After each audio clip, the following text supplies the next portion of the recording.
for the bump play. He's gone to try and take Outlast out with a demo. Oh, he's going to wave dash him. He does. I'm done. I'm out of here, Bison. I'll see you later, okay? Oh my goodness, check it out. He's got the drift as well. Oh.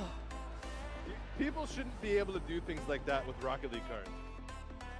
We're starting to think about his gameplay, but it just needs to get the execution on. Frenzy. Down by 2. Here's Drupe. Oh, cleverly done.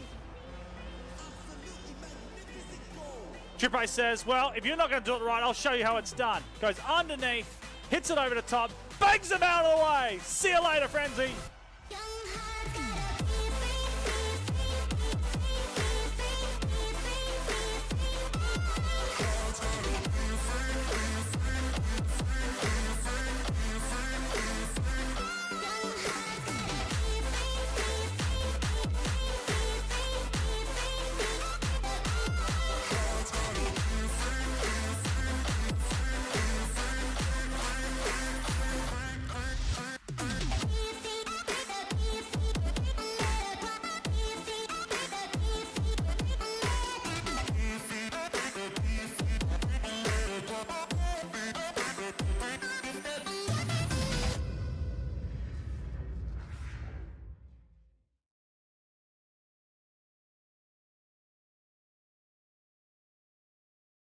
Well, welcome ladies and gentlemen to another stream. It's the 1v1 Oceania Community Cup number 3. My name is Bizer and thank you for joining me. And shout out to Flick, thank you for the host, man. Straight off the bat, welcome, welcome, welcome. I hope everyone is having a fantastic night and we're pretty much going to get this underway. I hope everyone's having a good night. Poggers right there. All right, let's just quickly change a couple things up on stream and get this going. Right now, I'm giving shout-outs to everyone in chat. So shout-outs to everyone that's spoken right now. Adam, Dynamo, Fluke, who else was in there? Haunty, SSG, Outlast has already won. Outlast has already won? What are you talking about, man? We're only just starting tonight. Jeez, don't give him the credit yet. Jeez, man. Settle. Don't give him that credit yet. Don't give him that credit yet. Okay. So what's happening at the moment, guys, is the check-ins are open. So the boys are all getting themselves into check-ins. And they're in the process of check-ins tournament getting underway and whatnot. So we're at half an hour. This is what we do is it's pre-game hype. It's always the pre-game hype, regardless. So you guys all slowly trickle in. A little bit of doctor's respect. You know what? He is a good streamer. That's all I can say. Let's have a look at it. Here's a bracket as it stands right now. Now, I'm thinking from one of the players has confirmed that he can't play tonight. So we're losing out on another player. This is, as far as I'm concerned, the bracket's depleted tonight, guys. So we're not actually playing with a full 16. We're actually going with a 14-man bracket, which means less players. And we're actually going in with less subs as well. The subs didn't go through either. Which is really concerning.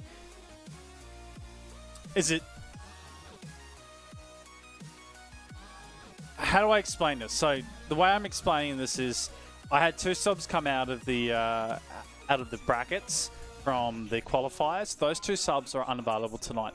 It wasn't fair to go back and take 10 or 12 subs and try and pull them through and go, hey, you know, best to worst, you qualify in terms of going through. I didn't want to do that, so I decided I'm not going to do that.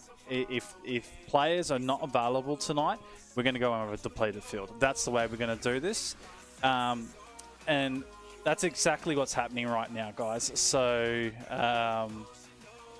unfortunately, that's the way we're heading about it. So, what can we do? That's the way it's going. Dumbo is streaming, by the way, and he's going to be starting to stream very, very, very soon. So he's covering one side of the bracket, and we're going to be covering the other side. So Dumbo's placing up the top end, and he will be very much sitting at that top. So what it means is we lost... wow. Have a look at that. Stupid lighting effect. I like it. So what does that mean? Dumbo sits at the top in terms of force seating. You can see where it is. Dumbo will stay where it is. Who we're losing from what I can see right now is Wiz is not able to play tonight. So the Wiz seating of 14 is going to be lost. and that means 15 seed Scarf moves to 14th, and Steve will get an automatic buy into the second round along with Outlast. So a couple buys are going to be moved around, and that's what's going to happen. That you'll see, that you guys will see very, very soon. So that's what's happening tonight with the bracket. This is the cup number 3. Shout out to Jay Gady for the follow, and shout out as well as Azza RL. Thank you for the follow a little bit earlier. It is the 1v1 Community Cup number 3 being played out tonight. $1,000 USD prize pool split into 4: first, second, third, and fourth. First running away with 500 USD, second 250, and third and fourth have 125 between. Well, both of them get 125 USD at the end of it. So pretty good prize money between 4 players to be able to win. For a solo player playing tonight, it's pretty good prize money. There is 4 cups going through, but I will confirm whether we have a 4th one going forward from this one. We'll confirm that in Discord. You guys can find out more information by going exclamation mark Discord in the channel, and that's where we go from there. All right. Apart from that, we've got a little bit of time, so it's almost 7:15 if you are in the east. If you are in the west, it's almost 4:15. I'm going to have a sip from my mug. Shout out to webservices.sydney. I'm sponsored down there below, guys. If you're interested in a little bit of web hosting and you guys want to get a little bit of exclusive deal, go click on the link, and first 10 users to use the code in the checkout of BuyersRL gets an exclusive deal up to $4 worth of hosting. $4. You pay up to $4 and you can get a deal out of it. Seriously, like, if you want to know more, make some inquiries with me, and I'll connect you with the guy who runs it all. He's offering an exclusive deal at the moment with it. Webservice.sydney, pretty good mate of mine. He's doing something pretty cool with a streamers group at the moment, and something a little bit exclusive down the line that we're working on a little project together. Nonetheless, there's a little plug for him. He'll be happy. I'm not sure if he's in chat right now. He's not in chat. Oh, well. Okay, so what can we talk about in terms of these players? Outlast. He has won the first cup. He's won the second cup. He's had competition He's been tested in the first cup. He had to go right to the last game to win his prize pool money. In the second cup, I believe he won it in the first grand final, but went to the very last game in the first final. So he pretty much didn't want to go into the second, but Outlast certainly was fatiguing in that one. Certainly, he is a favourite. He's definitely a strong ones player in contention. What we can tell from this bracket is we have 3 Chiefs players. Wow, I really caked that one, chat. Not good, Bizer. Not good. We got 3 massive players from the Chiefs Esport Club playing Drippe, Torsus, and Jake. And trust me, these boys are super competitive, and they will eventually verse each other. And certainly, Drippe will be coming up against Outlast, and that can be an interesting battle round 2.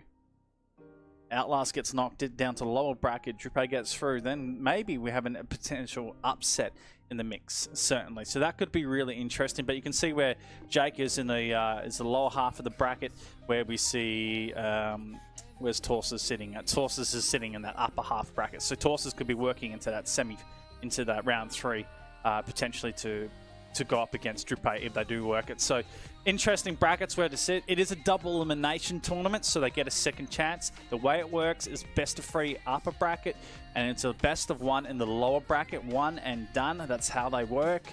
It's just a tournament timing thing. Tuesday night, everyone's got work tomorrow, university. Got to get these games done quickly.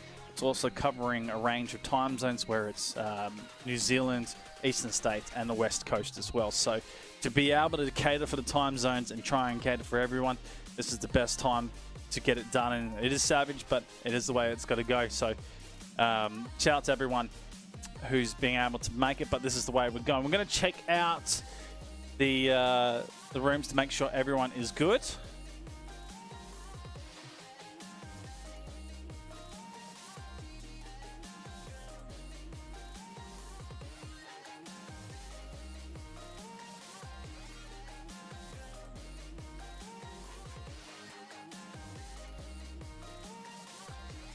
So I'm getting my admins to confirm with me right now.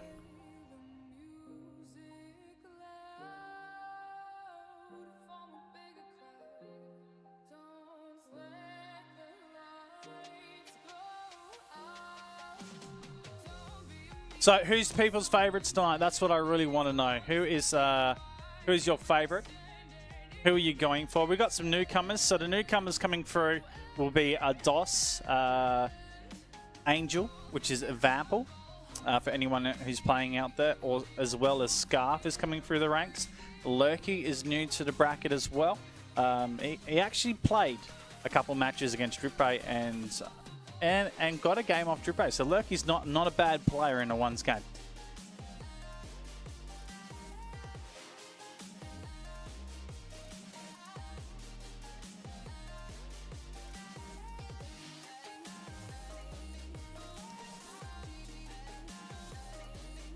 Well, that's a shout and a half. Okay, Jay Gaddy, no worries, bud.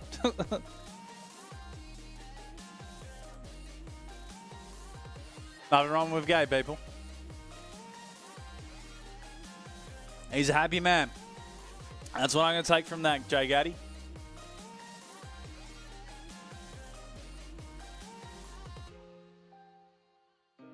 So Vample is Angel for everyone playing at home.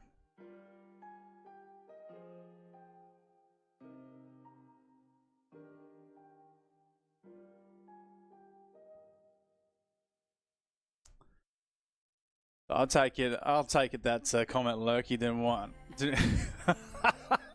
there's the instant evil look from Lurky. Okay, those two are gonna have some words a little bit later in chat.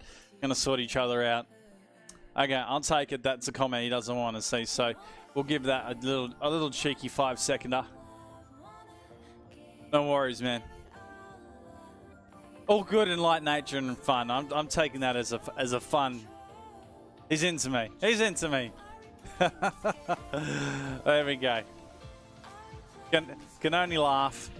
Can only enjoy it. But guys, honestly, truthfully, what are we thinking? Who's going to be taking the win here tonight? Who's going to be progressing through? Who's in round 2? Who's round 3? Who's round 4?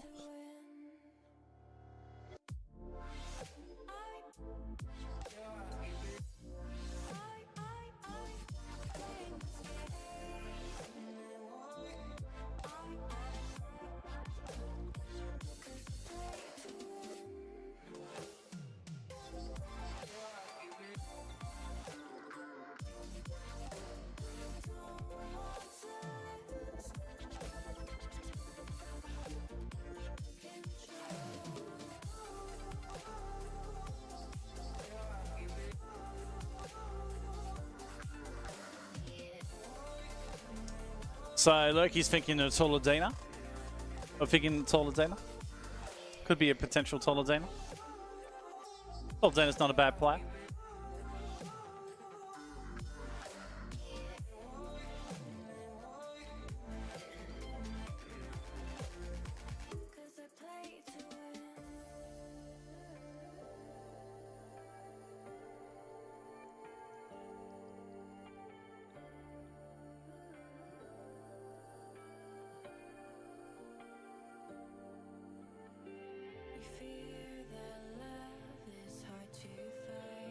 Okay.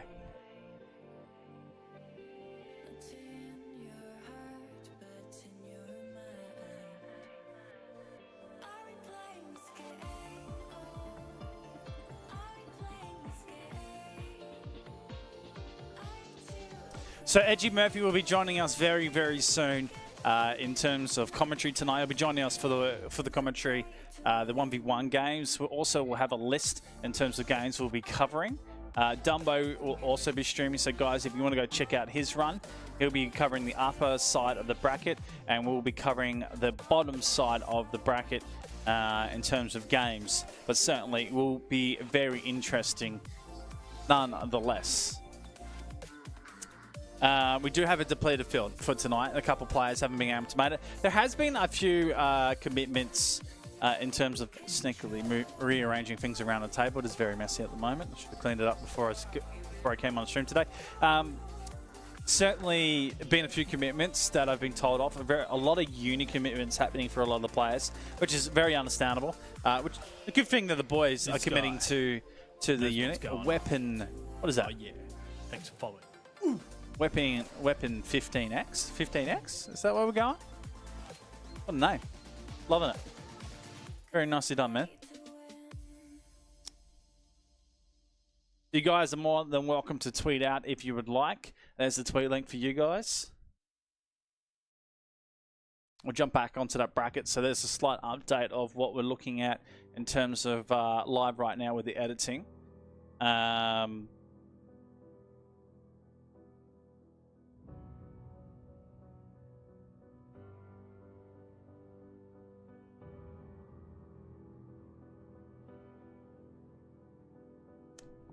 So shout out to Sparky, welcome into the stream, practically just saying hello to everyone.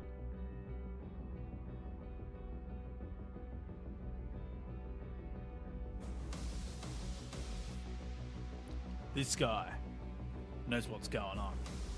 Oh yeah, thanks for following. And Blocky, I believe that's how we're saying your name. Welcome to the stream, how are you?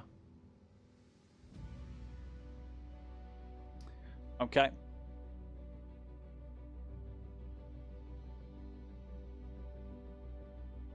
So quickly, just sorting out. This is so hard.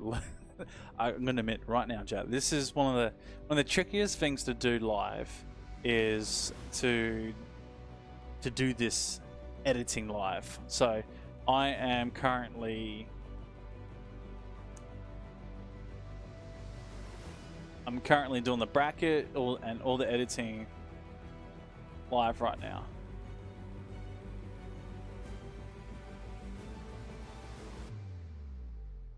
So we can get everything sorted. Go Dumbo, says Sparky. That's really good encouragement. It's good to hear. That's what I like to see, Sparky. Is your favourite tonight Sparks? Certainly one of the players you're going for.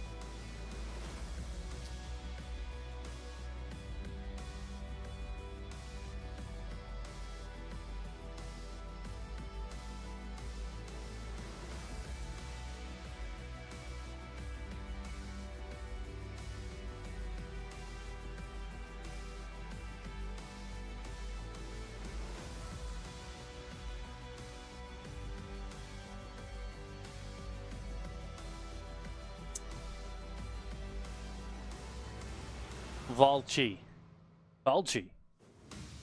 But good enough, mate. Okay, fair enough.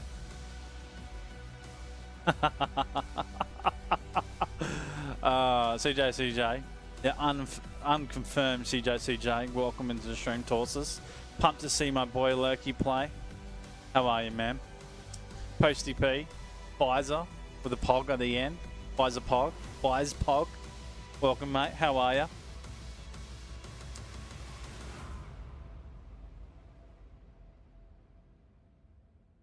Okay, so our plan is to see Torsus and Loki in the first game for tonight. So that is what we're going to stick with. So this is the final bracket we're going to do. So I'm going to quickly get these to the boys, and we're going to have a tournament brief. So we will be on a Be Right Back screen and some music, guys, while we get our tournament brief underway. So we will sort that out.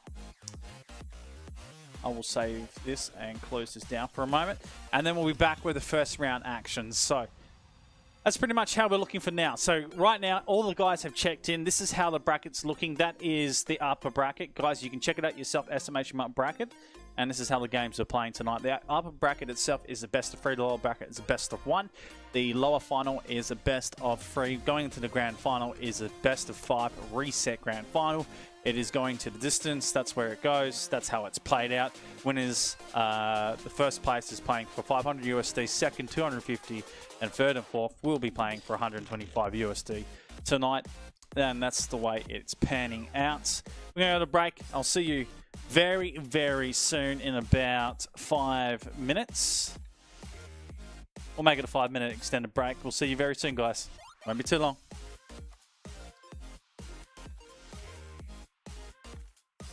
Grooving around, chat. We'll see you soon.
for the bump play. He's Yeah. gone to try and take Outlast out with a demo. Oh, he's going to wave dash him. He does. I'm done. I'm out of here, Bison. I'll see you later, okay?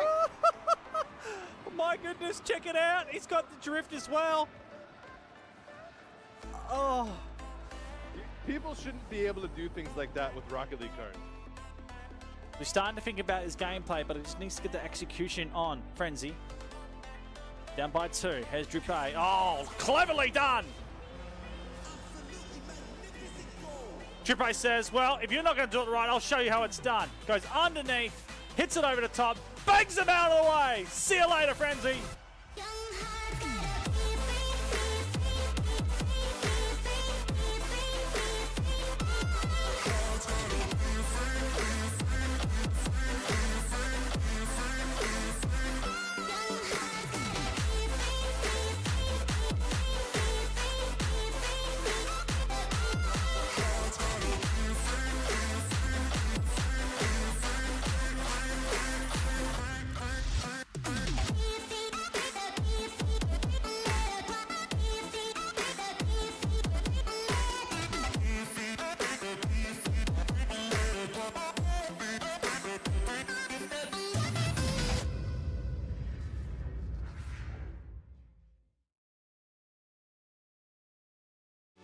Welcome back, ladies and gentlemen, to the 1v1 Community Cup Oceania. My name is Blizer, and we're getting ready for round 1, and I'm quite excited about it. And, well, we've got one very special person joining us.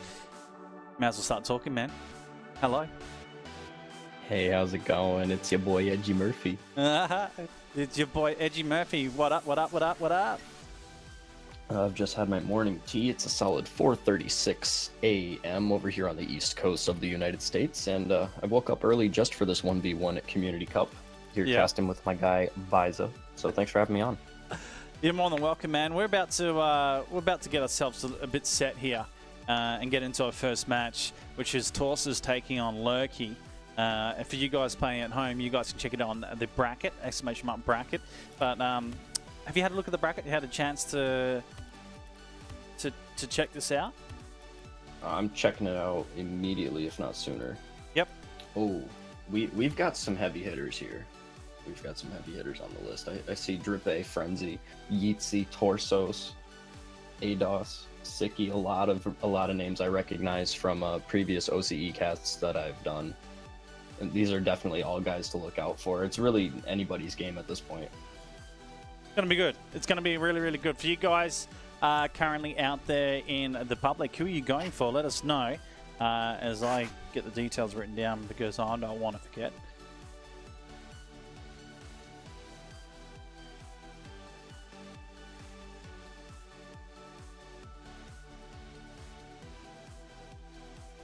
Okay, and I'm giving these to the players, so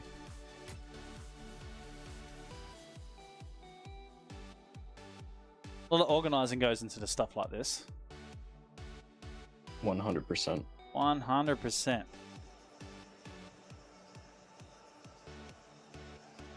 Okay. Oh, just a question. Hasn't Outlast been like sweeping up on these tournaments, actually, if I recall correctly? He certainly has. He's won the first 2 cups. If you guys haven't seen these before, he's won the first 2. He's definitely going to be a force to be reckoned with. I might have to retract my statement that it's really anybody's game. It's really going to be who can be Outlast at this point, considering his track record here at the 1v1 Cups. You guys, if you want to know more, it's SMH Discord, and you can check it out. I've got a pinned message in the 1v1 Community Cup public, and you can check the cup winners. So Outlast was the first winner. Torsus was second in the first cup, with Druppe third and Walcott fourth. In the second cup, it was Outlast first with Steve second, Jake third, and Dumbo fourth. And this is the third cup we're getting into. So, you know, Torsus obviously missing out in the second cup, and he really would like to make up.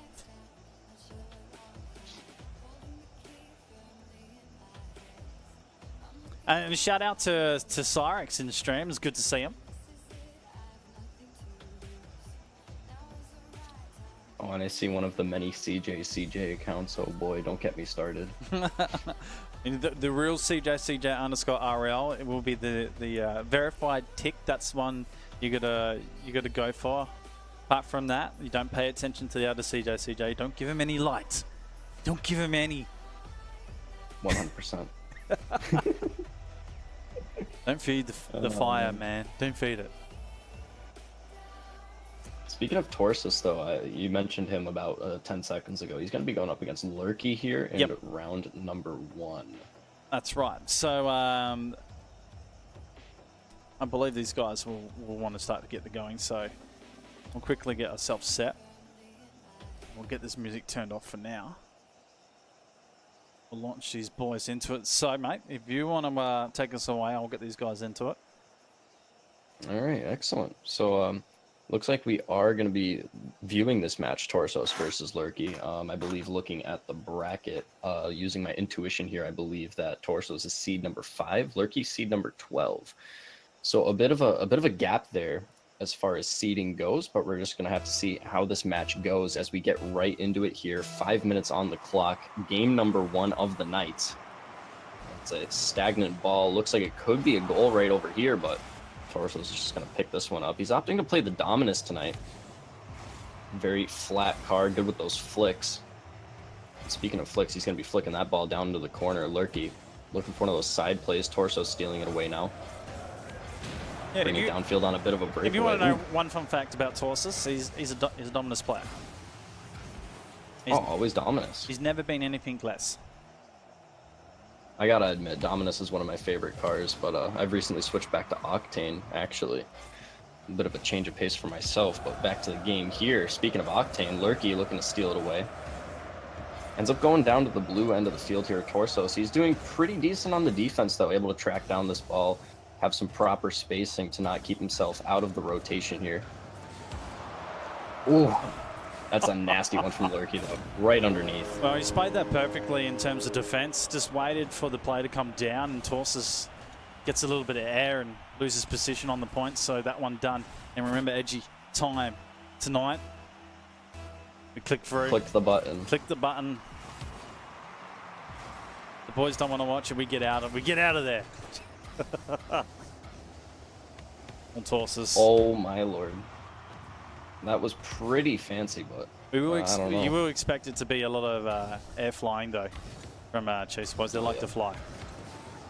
Ooh, a little bit of wave dash action in there too, but he ends up getting blown up by Lurky. That's a bit unfortunate. He is going to be back on the defense, though. Lurky making his way through midfield. Oh, fancy flicks, but it's going to be stolen away by Torsos. This could very well result in a goal if the tight angle is there, and it is. All right, let's have a look at Torsos' perspective. I got lost in the moment of this, so we'll just see how much he cuts that back in. Very nicely done. So he gets his first for the game, and as a start they need. Both players need. Interesting for Lurky. This is his first cup, first qualifier as well.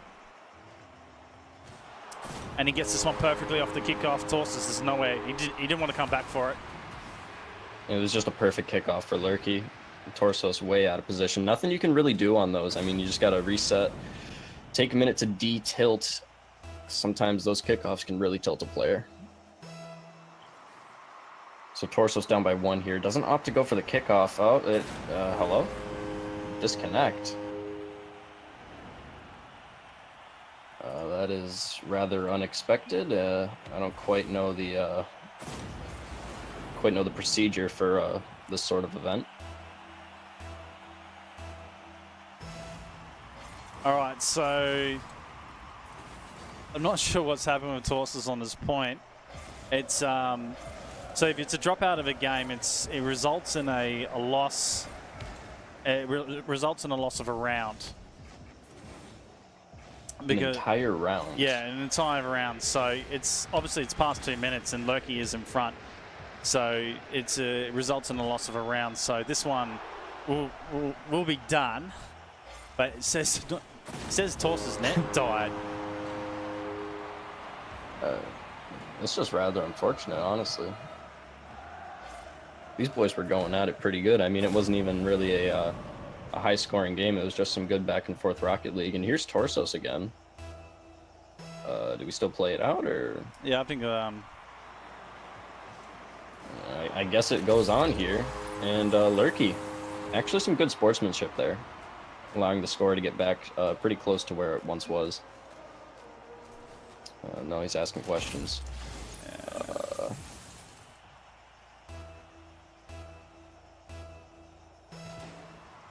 Believe the boys will just play this one out, so we'll get this one back and played. All right, well, we're at 2-4. 2:40 left on the clock. And we're just going to keep playing this one out. Oh, man. Torsos just does not care. He's just going to say, I'm going to score right on your net. It's a nice angle.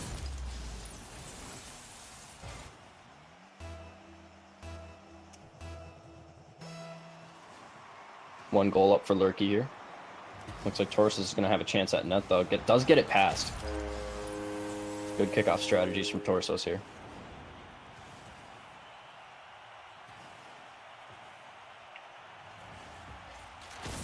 Now we're all tied up here just before halftime, so this is pretty interesting. Even though Torsos disconnected mid-game and Lurky was able to get a couple of free goals off of it,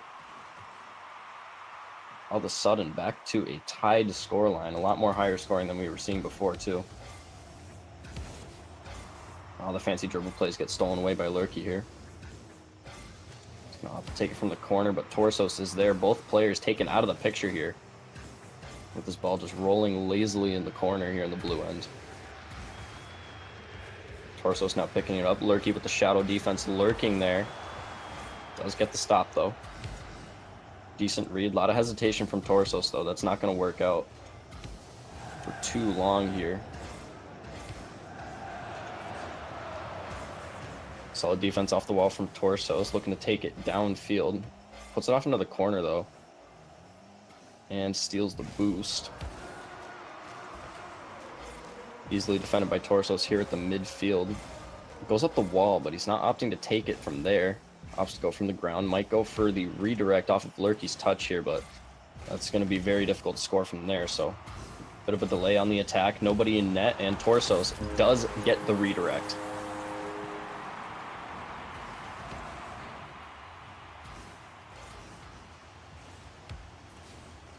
Solid acrobatics in the air, being able to put that ball in the perfect spot. Lurky, he did have an attempt at the save there, but just was not quite enough. So now all of a sudden, Torsos. So we'll take a probably a 2-minute break after this game is done. We need to decide what's going on with that momentary lapse, that drop of net as well, because it was just sudden. It wasn't exactly just a full drop for 5 to 10 minutes in terms of internet. So, yeah. And I mean, even though he disconnected, he's up by 1 right now with a minute remaining. So, I mean, I don't know. I guess it's up to the boys. Oh, wow. Solid air dribble halfway down the field here. Oh, yeah, that's nice.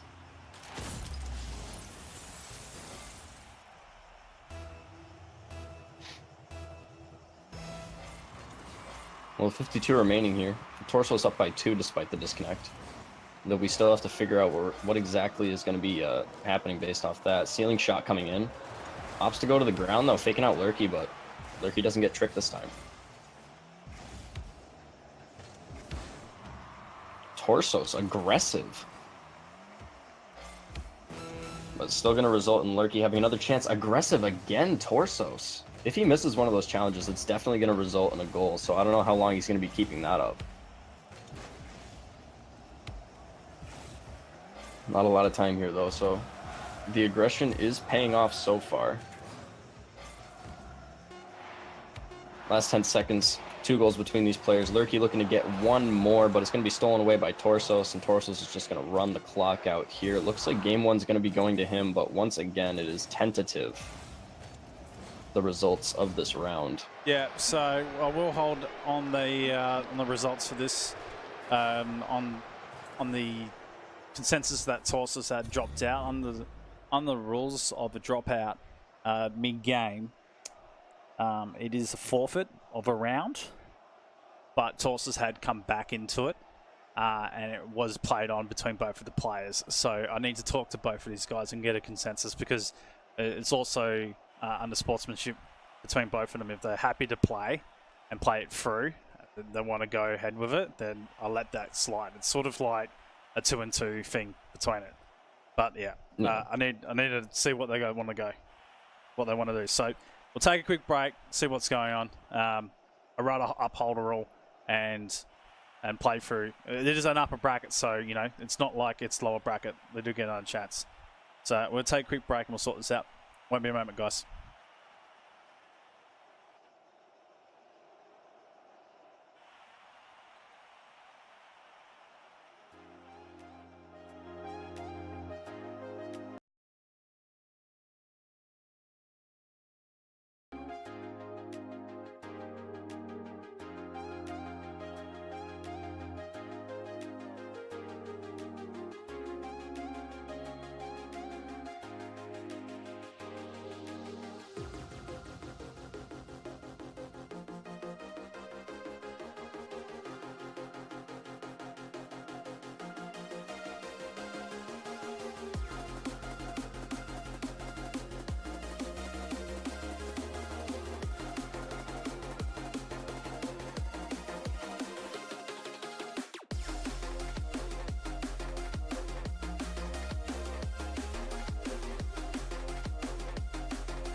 So tell me, is it wrong? All right, we're back, and well, we'll show you in a minute who got that first game. But shout out to Loki, pretty good sportsman, man. Yeah, so Torsa's net died, but he quickly switched it over. That was the result of that. But he was able to get back in pretty quickly. And now in the circumstances, usually a net dies and it's usually a 5-10 minute reset, which causes an issue with a game that would be on a rule. You would forfeit a game up. Torsa was able to get back in. Lurky was happy to play that game out because he actually lost. He was happy to give that round up. So Torsa has the first game win. So it's 1-0 to Torsa's. The guy's going to be jumping back in, and we'll get into game. We'll be getting into game 2. So shout out to the boys. I do allow flexibility for the guys to be able to sort that out between each other. If they can't sort it out between each other, then I will push on the rules, and the rules will be the last point. And that's the way we got it. So shout out to Lurky, shout out to Torsus that they could sort that out between each other. So well done to the boys. Edgy Murphy. Yeah, 100%. Interesting start to the game, and Torsus to be able to get his mind back into gear after a bit of a drop to switch the internet straight out and then bang, come back into it. Lurky, interesting for him. He's able to get goals on the man of Torsus. Now, come to game 2. Hopefully, internet's not an issue and these guys can have a pretty fair match. Yeah, I was 100% not expecting somebody's net to die in the very first game of the night, and then have them come back and win from a 3-goal deficit. I didn't expect that either. But I mean, here we are. We're going to be continuing on here. I'm actually pretty glad to hear that we're continuing on too, because both those guys, they were being such good sports with each other that that's really great that we're going to be able to just move on with it and go through. Keep the show rolling. Keep the ball rolling. Okay. Big puns, all right, Rocket so League. game 2, Lurky right now. It is a best of 3, so he needs to get this game to keep himself in the mix. Oh, he has a chance here. He's just got to get to the proper side of the ball here. Good angle. Slips it right in. Just gets that one over the top. Very aggressive from Torsus going forward. I think he still has some of that aggression from late in game number 1 there. He was up by 2 with not a lot of time left, so I mean, it was warranted that he could do some aggressive moves there. Because I mean, if he ended up having a goal scored on him, then wouldn't really matter too much. Nice moves, but Lurky is there. Had enough blocking power, but not for the second one. That was close too. He almost had that save. How close was that? Watch it again. Oh. Ooh. That's rough. He almost dug that out, so 2 early goals. Both of the players having to go and watching Torsus off the kickoff. Lurky gets a little out wide and favourable as well, the touch. Interesting. Torsus He's got that 100%. Yeah, 100%. The control. It's very quickly with Torsus as well. As soon as he gets that ball rolling forward for him, it's only a 2-touch, and then the flip of the car, that's it, it's gone. It's all about that dominance, baby. Insane flicks off that car. That's a decent kickoff, too. He's going to be able to pick this one right up. I don't know about this air dribble, though. Yeah, that ball's going to escape him. Lurky's going to get the breakaway here.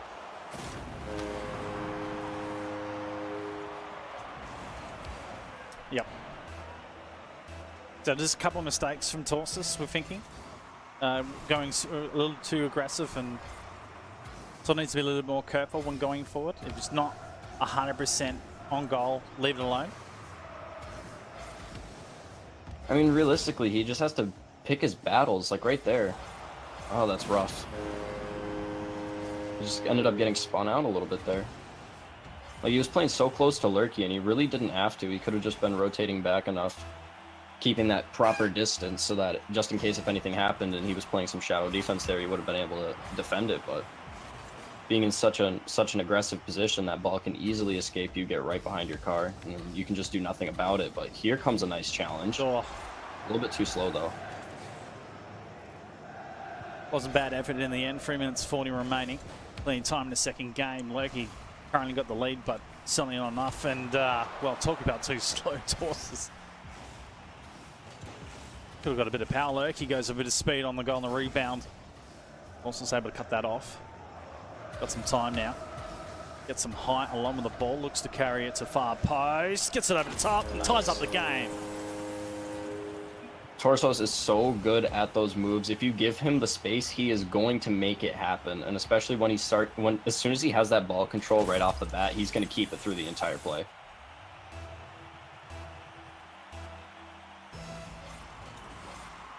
Good little battle right now between these two. And Lurky wins the kickoff game, so he gets this one through. It is the battle between in the ones game is certainly kickoffs.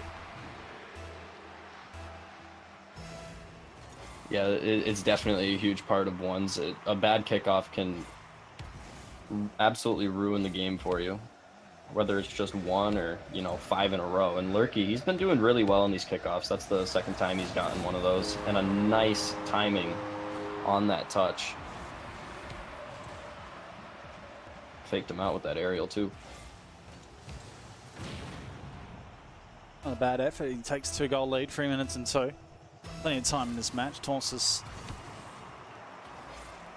It's always interesting to see the speed and wherever they take on and a bit of extra speed into the kickoff. Whether they look to go in slowly and play a little bit more defensive, play alongside of the car and see where the ball goes. Helps interesting in the game. Lurky again just gets it past. Tosses. That one though has hit the post. Should be able to get the second touch. In fact, oh, made a marker of this, and this one's going to go against him. Tosses. Has he got that one on? He has. Lurky's had 2 opportunities there, G. He just rushed it a bit. I mean, Torsos was so far back, he probably could have taken just that extra half a second to make sure that his shot was on point. But, I mean, that's exactly what can happen in ones. Pressure's on, and then you end up starting to have your lead evaporate there. Well, good kickoff from Torsos here, Bizo. Oof. That had some heat behind it. Yeah, he saw how Lurky was moving towards him as well, sort of speed of the car, and he aims right at him. And sort of Lurky's forced to put on the brakes. By the time he's done that, it's past the line of the direction of where Torsos is shooting. And therefore Lurky's forced to try and go up and backwards to save. Not an easy goal to save, so 5-all right now in 2 minutes and 15 remaining. Lurky has to go dangerously across his own goal. On Torsus, he's been here before. This is going to be tough. Didn't quite get that turn onto the ball that he needed. That's when you need some mutators. The haymaker to punch it in. I know, right? Oh, how about an angle? That was tight as. Why is Torso so quick with this ball? He just keeps that nose of the Dominus right on it. Like 90% of the time, it works every time for Torsos here. I can't believe how tight that potentially gets. Yeah, he had to be like a half an inch off that goalpost. You don't see many people doing that in the Dominus these days, but Torsus, just a whole nother level. Starting to get the feel for this. Handbrake comes in. Now he's lifting. Upside down. Oh, ooh. Actually lifts the ball above the goals. Got the lead. Oh my God, look at that car control. Yeah. I need to see this again. Look at this car control. Flip, flop, boom.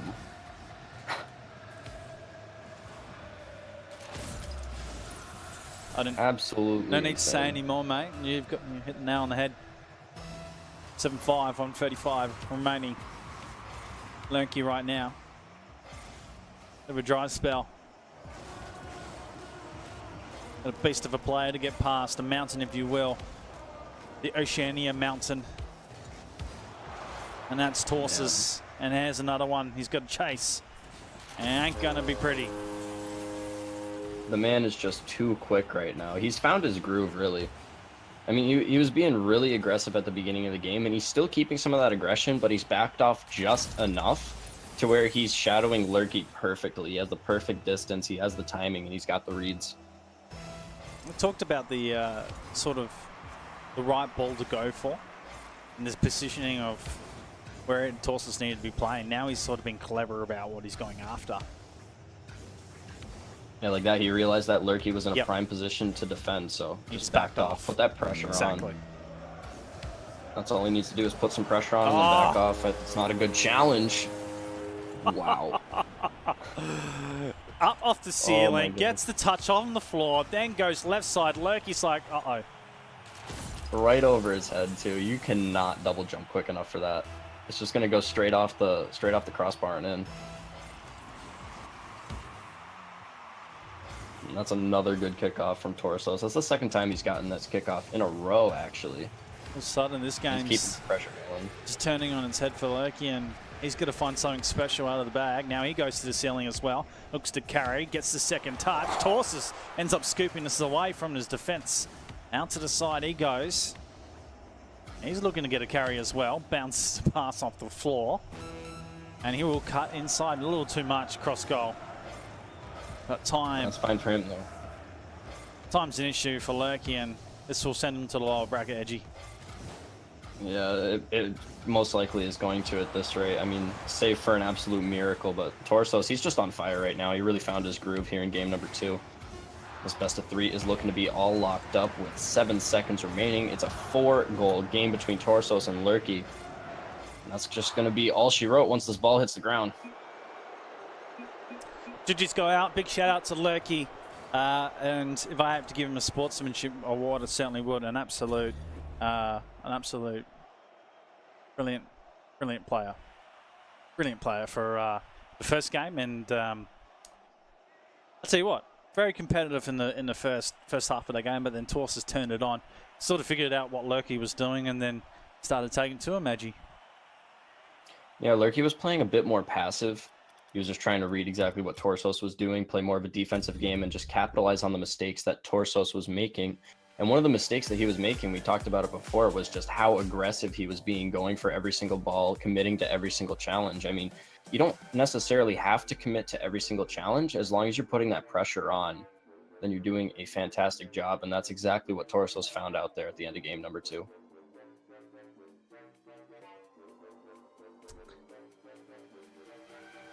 All right, so we'll get into our next game, which I'm quickly need to move into. Which will be Jake and Siki. Hopefully they're not playing already. This is the risk of jumping down. Wow, boys. Oh boy. Oh boy. What do we went down to the bottom, so I'll quickly PM these guys.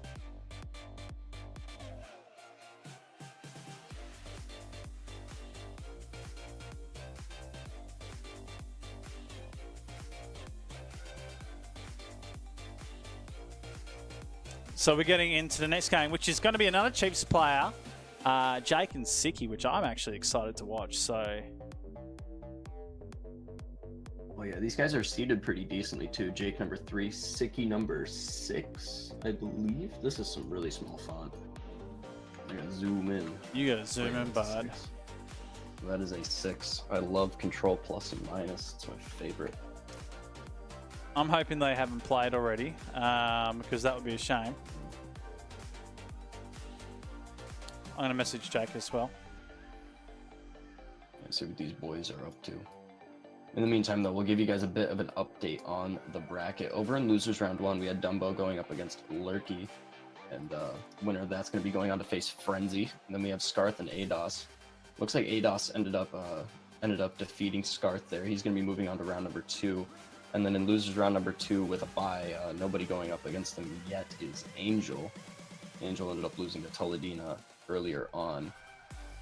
Winners bracket round number 2, Outlast going up against Drip A at the current moment, Yeezy versus Torsos, and Steve versus Toledina as well. Maybe in the chat we can see what you guys have for predictions for those matches. Yeah, let's quickly, I'll quickly pull out the bracket and show everyone what's what, and everyone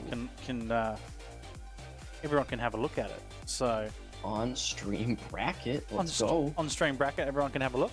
There we go. When does G2 play? That is the question. When is G2 playing? It's a 1v1 tournament, bud. G2 is playing on the next RLCS stream. Yeah. when's that There's next? answer. Probably next week. G'day, Bizer. Finally, I can watch on a break at the moment. Oh, you're on a break, Brad Kills. Welcome, bud. There we go. I'm concerned because I'm not getting either of these players. They might actually already be playing, which is a shame because I'm going to tell them that they're going to have to replay it. Oh boy. Oh boy. Oh boy. Oh. So currently in round 2, it's Outlast and Drupe, Yeatsy and Torsus, Steve and Angel, Jake and Siki playing. And if we scroll down, the lower bracket will be playing as Dumbo and Lurky. Funny, how's that? Dumbo actually got beaten by Yeatsy, hey? How about that? And Dumbo is currently streaming, guys. So if you want to go check it out, Dumbo RL is his stream. He's taking on Lurky in the next round. Scarf and Ados will be the way we'll be going into it. Outlast sucks? What do you mean Outlast sucks? He won the last 2 cups, mate. Don't throw shade on him. He's actually the best player in the region right now. He's the one to beat. So certainly gonna have to back up that statement, my friend. Sucks being bad. Small update. Siki ended up defeating Jake 2-0. There we go. Solid They've update. already got into the game, so that's going to be interesting. Yeah, Jake going up against Frenzy here in losers round 2.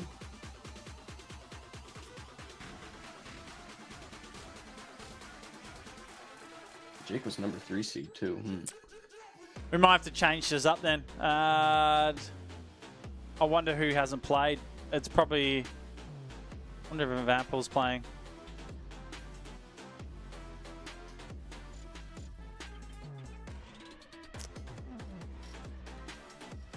I mean, low-key, I'd kind of want to see Yeatsy versus Torsos, considering the fact that number 4 seed Dumbo was defeated by Yeatsy.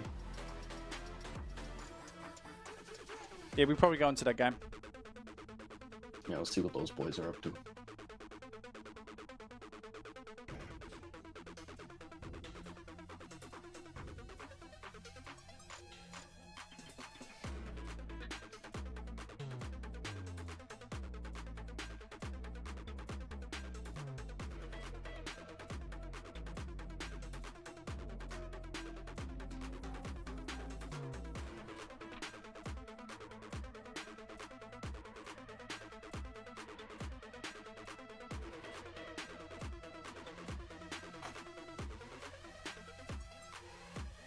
Okay, so what we're going to do is we're going to do Yeatsy and Torsus, and then we're going to do the winner out of Steve and Angel taking on Siki. That's what we're going to do. I've just held match 20, and we're going to do match 10. So Yeatsy and Torsus, and then we're going to see the winner out of Steve and Angel taking on Siki, and then we're going to see the upper final from that point. It would be the upper final, which is the semi-final, and then the lower bracket will be working. It's all the way through, which we'll see the losers round 6, which is the lower final. For everyone playing at home, guys, you can check that out on the Estimation bracket for any more details. How's everyone going tonight? I hope you guys are doing very, very well. How are you, Edgy Murphy? I'm doing pretty good. I had a nice large cup of tea before stream and all that. Yeah, Puts me in a what good time is it mood. there at the moment? 5:13 in the morning. Are you kidding? No, That's disgusting. absolutely not. GMT +5 or is it -5? I think I'm -5. This guy I'm gonna double check that. knows what's going on. That's Oh, yeah. that's Thanks horrible. for following. All right, maybe I'm not GMT -5. I actually do not know what my GMT time zone is. I'm GMT +11, +8. Sorry.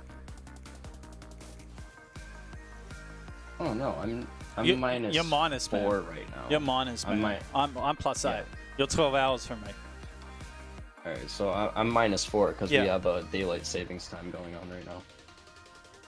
Okay, so Yeatsy taking on Torsus is our next game.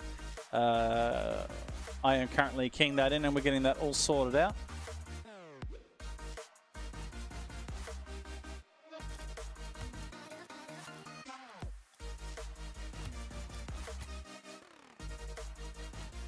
Yeah, like we said before, Yeezy ended up beating number 4 seed Dumbo. Like, what is going on? Yeetsy's number 13 seed, and he's going to be going up against number 5 seed Torso. So this is going to be quite an upset if he's able to defeat Torsos as well here.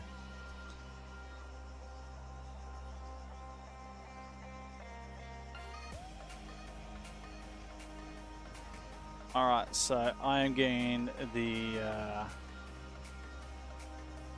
deets out for the boys.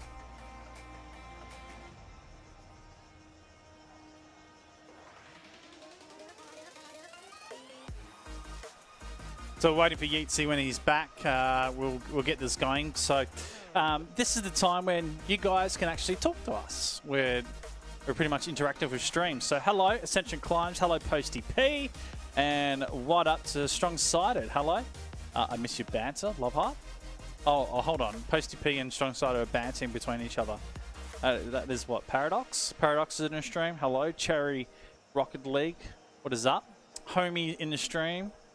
There's the CJCJs. El Grande. What up? Disco TM.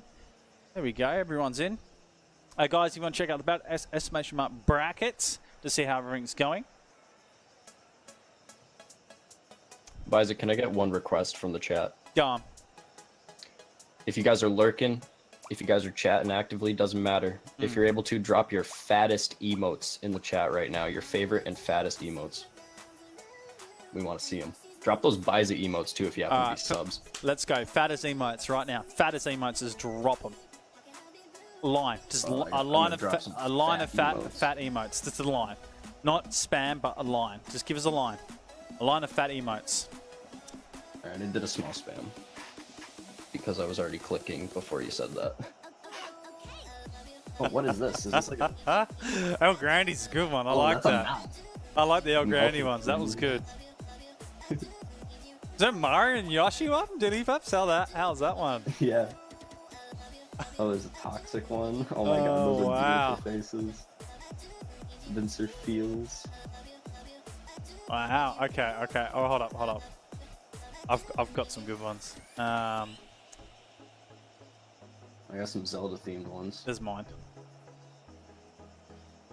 Can I just do this one? I'm doing this one. Hey Ponage. Hey Ponage trick. Cat the Prides. Oh, Biza RL Gasm. Now that is the emote. That is the emote. Well, if you got your favorite emotes, guys, give us a line of your favorite emote. Why not? While we're waiting for the one and only Yeatsy to get himself in here. Oh, I kind of like that Positive Vibes one. That's pretty cool. Little 3-piece emote right there. Biza RL Lit. That's a pretty good one. Oh, I see a Tarek sub in there. Tarek Peanut Brain or Watermelon Brain? I gotta know. I myself am a rather large fan of CSGO.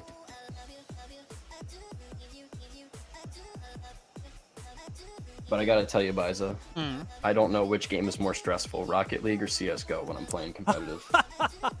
I really don't know these days. I don't know. I think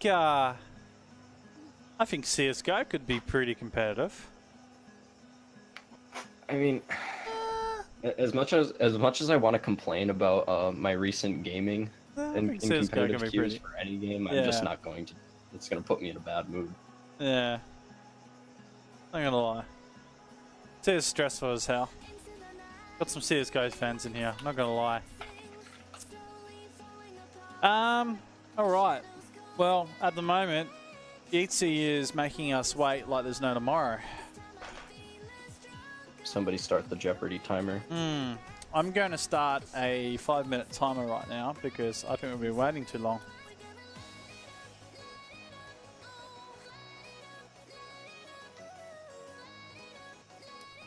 Starting a 5-minute timer, ladies and gentlemen. Yeatsy's not here. He ain't getting through the upper bracket. He's practically... Look, put it this way. If Outlast and Drip are done by the time Yeatsy's not here, it's going to be a DQ for the man of Yeatsy. Which is a shame, man. I don't want to DQ anyone in the bracket. But he's gone AFK. I know why he's gone AFK. I'm not going to say it. The show must go on. No, show must go on. But I want to give every player an opportunity to be streamed, and want to give every player an opportunity to be able to play their games. So, but there's always second chances. Just can't hold the tournament up though. So that's what it is. Disco TM, welcome to stream. How are ya? What is up? CS is 100% more tilting and stressful. I can understand tilting, certainly. Rocket League Triggers trains me 10 times more CS. You know what? I think Rocket League could actually trigger you. I think solo standard Rocket League can be more triggering than ranked CS. I don't even play solo standard anymore. I can totally, like, until you guys play solo standard, I think you could get triggered more playing solo standard Rocket League. Like, that is the most triggering stuff out there in the world. That's triggering, man. I've played solo standard Rocket League since season 2 or season 3, probably.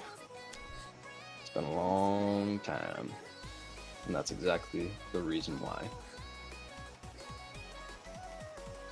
On the other hand, though, speaking about CS, I don't know if anybody else shares these feelings with me, but sometimes in CS, even though I win a game, I'm still tilted and unhappy with how the game went.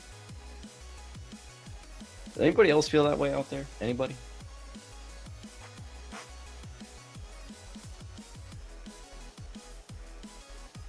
Oh, I see the opposite from Disco TM, though. I do see the opposite. Welcome to CS life. I have over 1,300 hours. I have lived multiple CS lives. Well, hold on. I think I've played CS since 1.6. I know there's a Rocket League stream, but I played CS since 1.6. I'm 29 this year. I'm 29 in August. So, you know, you're like, an OG, dude. I'm OG. Yeah, I'm old. How many hours would I say? Would I be over maybe probably... Could I say 4,000 worth of hours in CS? But I'm shit. I'm just gonna say it now. I'm old. I'm old. I'm not good at it because I haven't played it in a very long time.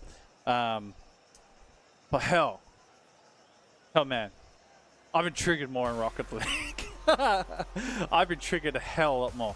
Didn't you say you know Chad in real life? Yeah, I know Chad. Yeah, I know Sponge. Certainly know Chad. I went to school with Chad. I went to the same high school as Chad. I was in the same classes as Chad. In fact, we were in the same contact class. We used to be in the same class every before we go to lunch. We'll be in the same. You have a contact class or whatever it's called. Contact class? Yeah, there's a class where you meet and like there's a different Every place has a different word for it, and in my region it's called contact class. Like, you just go there, your name gets called out, and they give you general information and some forms and stuff, and then you leave for lunch. And it's just to check in to make sure you're at the high school, and then whatnot. You do it like every day. He was in my contact class. I never had that in my high school. Yeah, well, that was in my high school. House class. We called it homeroom too. Yeah, fair enough. It's something like that. Homeroom, contact class, confirmed advisors old. Yeah. Chad is my age. I'm the same age as Chad. I was commentating before Chad. Chad was playing games, I was commentating. Chad was good at games, and Chad got his break and he went overseas. And I went and blew my money and went and did real life stuff. Anyways, all good. Love Chad. He's a good bloke. Timer is out.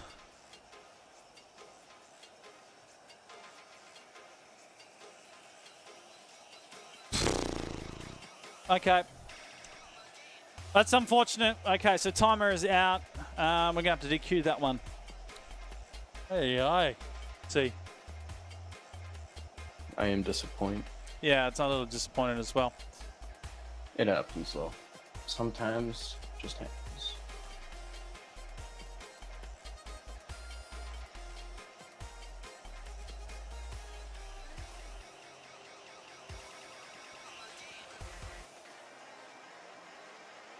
Yeah, Disco TM. My school was weird. It was back in middle school. We had what was called advisory at the beginning of the day. I have no idea why they called it that, but it's basically like you go there and you sit before school starts. You didn't even really have to go to it. I never went to it. I always woke up late so that I could get maximum sleep and then show up to school at the last minute and go to my first class. And then middle of the day we had tutorial, which is just basically homeroom. You sit there, you do your homework and whatever. I never did my homework though. This one time I went out in the hallways with some of my friends and we were playing hacky sack all over the school. When eventually we ended up in the library and one of my friends kicked the hacky sack up into one of those removable ceiling tiles and it made a huge noise. So naturally we got sent down to the office and we lost our pass privileges for the entire rest of the school year. That was pretty cool. Good memories. Okay, so Torsters is going through, and it's going to be Torsters and Outlast game, so we're going to jump out of this one.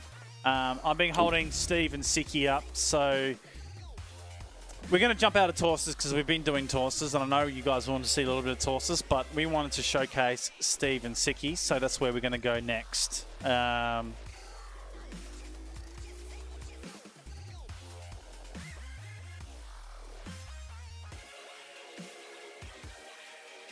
What an interesting night this has been. Yeah, there's just been all sorts of hiccups left and right, and we've been talking about CS and a Rocket League stream and like memories from school.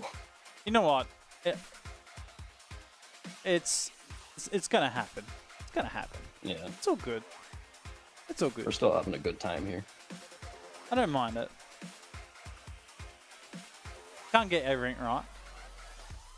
It is what it is.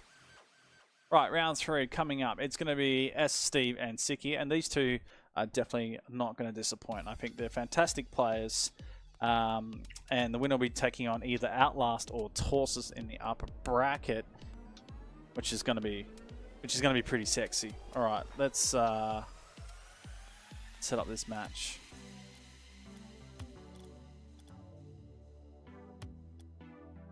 I guess while we're waiting for this match to get started up, any of you guys got interesting school stories? Since that was the last topic we were just talking about, we got a few minutes here. I always love talking about dumb stories from school. You're full of it tonight, aren't you? Oh yeah, 100%. You are. You're definitely on it. I've been told I'm fun at parties. Kappa. Okay. So thank you guys for hanging around and waiting for this. We're getting these guys in here.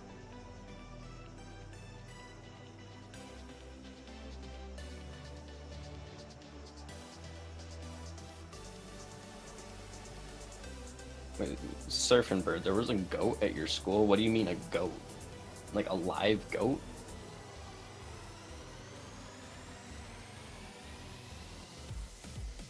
Okay, I'm not even reading chat right now. There was a goat. What? There's a goat. Wait, there was a goat at our. So first, what? A goat at our school got painted blue one time. What do you mean it got painted blue? Why did it get painted blue? Read Disco TM's story too. I got suspended for a week for some younger kid punching me. Then running away, I got and tripping over a stage and breaking. And you get suspended for the kid breaking his own foot. Oh my god, I love administration. Oh my god. Wow. Oh man, Siki's in here, Steve's in here. We got to get back to the Rocket League action. We'll talk more about those stories later. Let's get into this. It says Steve taking on Siki. Round 3 action tonight. Oh, about time we got here. 100%. About time. Oh, that wasn't meant to happen. Anyways. Don't break anything. No. Well, that's everything's going down tonight. Edgy, everything.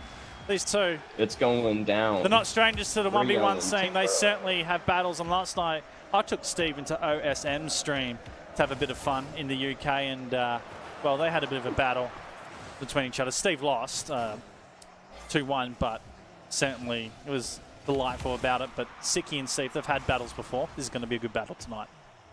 And they're already having a few battles out on the field right now. Some pretty interesting challenges coming in from Steve, currently dominating the offense, but Siki is definitely holding his own on the defense. On Steve now. Picks this A bit one wide. up. Siki in the touch downfield. Now playing really close to each other as well, so you have to be careful here. Plays that cleverly. No one really giving. Oh, all right. I was about to make a comment on that point, but just this little flick here, quite clever from Siki. Yeah, he gave it the pop. He didn't quite get the backflip on it though. Steve, not quite expecting it. Decent enough play. I mean, a lot of time got burned off the clock here though, so we're gonna have to see just how quickly these goals can get fired into each other's net here.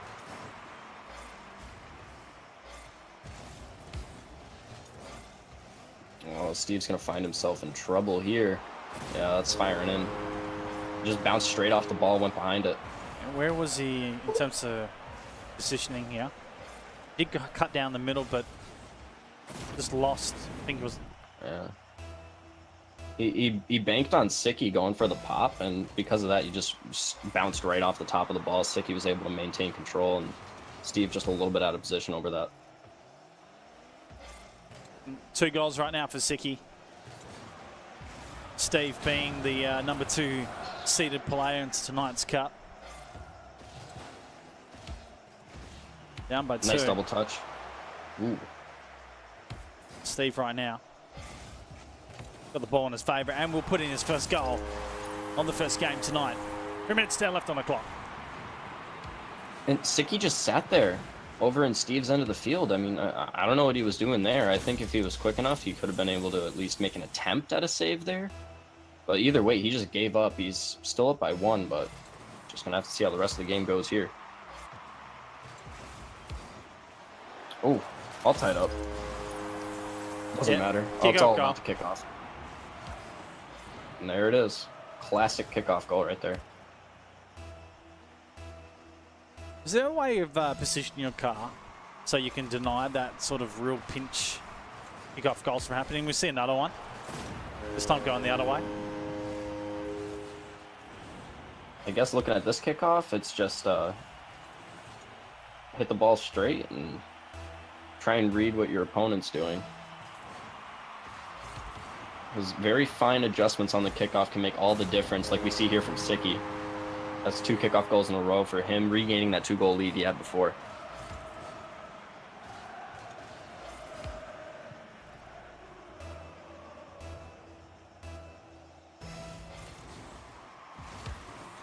Not really too many super big plays here other than the kickoff goals. Not too surprising considering this is 1v1s though. Yeah, these two are really going to take the first couple minutes to see how each other play, and it will come to those defensive errors, and you'll see those moves in terms of shot on come from those moves as well. So really comes down to those kickoff goals really coming through to make those shots on. That one, wow. Oh. I can't believe he's made a save from shooting backwards onto his own goal, Siki. Very lucky in the end there. I think that's the only time that Siki is going to be glad the ball bounced off the goalpost like that. We've all been there. Nice little chip though from Siki, and Steve was just not expecting that.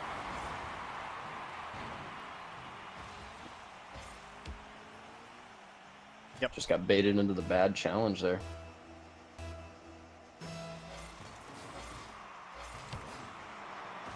Siki just so good with the kickoffs here, going for the boost steal as well.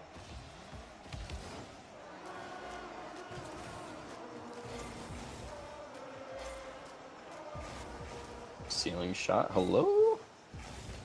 It doesn't go anywhere too useful as Steve's able to just pick it up, get himself a goal here. 3-goal lead evaporates down to 2.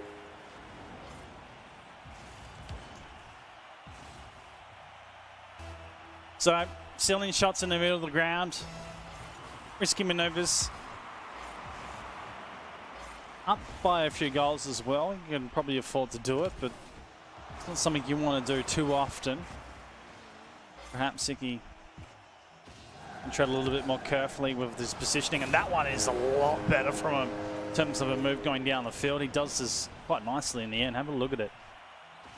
90% of the reason why this goal went in was because of the placement far post there. At least aiming for it. It still went into the center of the net, but regardless, completely out of reach of Steve there.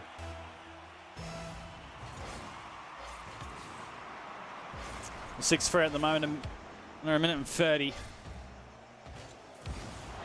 And there's another one for Siki. Just pulls that angle perfectly. We weren't on him at the time, so let's go have a look.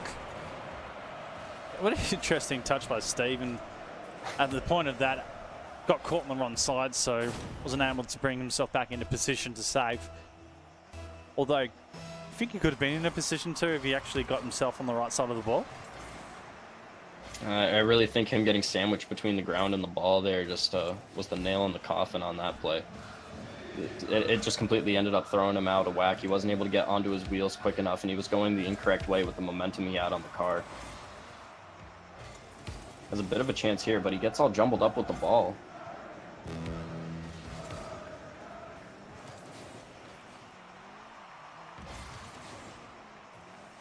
Oh, that's a nice shot. Looks like it's going to go back, though. It's a bit unfortunate for Steve. If he had that goal, he had at least a bit of a chance. Try and recoup here. But he's still going to be down by 4 with 40 seconds remaining here. Siki taking his sweet old time, knowing that burning down the clock is the way to go to secure this victory.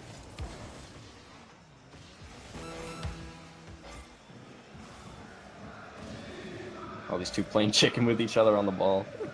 But Steve is going to be the one to take it downfield. A little bit of dribble plays. Good read from Siki. I think with the amount of time that's left, though, it's looking very unlikely that Steve is going to be winning this game. So he's going to have to go for a bit of a reverse sweep here in the best of 3. Assuming this is a best of 3. Yeah, it's best of 3 upper bracket, mate. All right, 100%. And there it is, Siki, winner of game number 1 here. There you go. So a bit of work to be done. A little bit of work to be done for Steve, but he doesn't mind it. I think he'll be up for the challenge.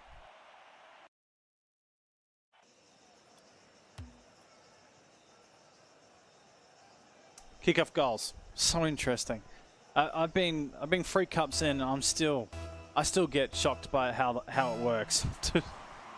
I'm not even a person that watches or plays too much of once, so it's still such a raw element to me. Wow, that was a bit of a carry from Siki. And that pinch from Steve too, just getting in at the beginning of that replay. Oh, That second touch right there, bing. Just a little bit of a sprinkle on top. But yeah, the kickoffs. I mean, considering that you're, the only player on your team, I mean, that's obvious. You're going to be the one taking every single kickoff. And because of that, when you're playing ones, you really got to know what you're doing on the kickoffs. You got to know where exactly your car positioning should go in order to make the ball do what you want it to do. And you also have to have good vision over the ball toward your opponent, because, I mean, both of you guys hitting the ball at nearly the exact same time. It's just all about playing your cards right. And a lot of it, too, is getting a lot of power behind that ball right into the center. Just try and truck it through. interesting play by Steve. Wanted to do something off the sidewall, just didn't pan out too well from Siki. Defense kisses downfield, loses the car positioning, ends up being sideways in the midfield. To play out, Steve got control, flips downfield, makes Siki work, and in the end, I think Siki had nothing left in the tank. Where is Siki at the point of this? Where's his boost? Actually had a lot left, just not in the right position. So a great flick by Steve to tie up the game. Yeah, Steve definitely had his ruler out for that one, measuring the distances and calculating it out, realizing that if he got one good flick, that Sicky was not going to be able to save it. So great stuff on him, good reads on Sicky's positioning. Oh, hello. Interesting defense, and it ends up working out for Steve.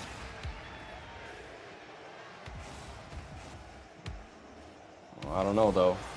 Oh, just barely with the nose of that Octane. Sicky gets the ball, and he'll be taking it downfield. It's Oh, good what a little flick. It's a great little flick, but just knew the positioning wasn't going to be the best for him. I like this little challenge though. Forces Steve to think about twice where he needs to be, and now he goes again. He's got him out of position here. Should be able to make him pay. There it is. Yeah, that's exactly the shot he needed to do there. No question about it. Especially with him getting stuck on the post like that. That was an extra nail in the coffin, not even just the final one, as the saying goes. HTP is challenging your comment, the other one. Down, he actually had a ruler out. Trust me, Steve always got the rulers. He has a collection of rulers, trust me. I've been in his house. You see this? You traveled? You see that? Oh my You see goodness. that? His collection of rulers helped him out there, measuring out the distance. He also had his protractor as well to measure this arch of the ball. Kablamo. So there you go. There's no way in the world you can read that coming down off the corner of the post, knowing that it's coming off the he got a bit lucky. That's coming off the crossbar, and now I'm going down for an angle. Damn, man. I mean, you can't knock it. It worked. Yeah, certainly. Time up at the moment. We head down at a halfway. Second game, best of 3. Round 3 at the moment. Upper semis, if you will, but it's round 3. Oh, that's a nice trap. Winner of this game goes to take on either Torsus or Outlast, playing in the other game. Sicky right now. Oh my goodness. See why he's struggling, had nothing left in the tank. He panicked right there. Yep. Steve was just waiting for him to make a mistake. Easy capitalization for him. That's what it comes down to as well. It's the mistakes game in ones. The moment you miss the ball, trying to get back in the position of a defensive move, twice as hard, isn't it? 100%. I mean, you're the only man out there on the field on your team. Said it before. Really obvious, but ooh. Was that going to be an off the post anyway? I don't think so. I think this was a really good shot. Oh, no, yeah. It might have bounced Yeah. in. It might have. I think that was at least scraping the post, redirecting in. Certainly on target, majority. Majority of the ball's going in, I don't know. I'm not going to presume. Steve, another shot going wide of the goal. Not wide off, but certainly electing to go left side. It's got his perspective. Certainly knows where to put him.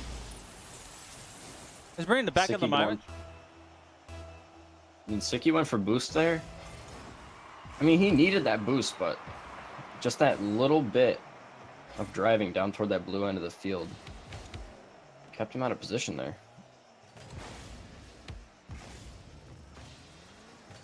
It's 5-2 at the moment. Sicky responds. It's got left a lot of room here. Steve realised after that challenge, no way he could get back for that. And again, we talk about those challenges. If you don't get them, you don't win those 50-50s. Bound to be scored on. Something we haven't seen, something we haven't seen so far, especially with that challenge in the kickoff. We haven't seen many demos in this game. It's so crucial to break a game open or to even get yourself back into it, demolitions into it. But it's very crucial you get a 50-50 to go your favour, especially on the kickoff. Yeah, a lot of times when the game is going on for, 60 seconds or more, I'd say, then you start seeing those demos start breaking out. Players get a bit impatient, and they're like, you know what? It's time to break out the demolitions. And Sicky realizing that he's made a bit of a mistake there. Just going to let Steve put this one in. That means that 4-goal game, just under 90 seconds remaining here. Ooh. Steve could have taken his time on this, knowing that Siki didn't follow, so...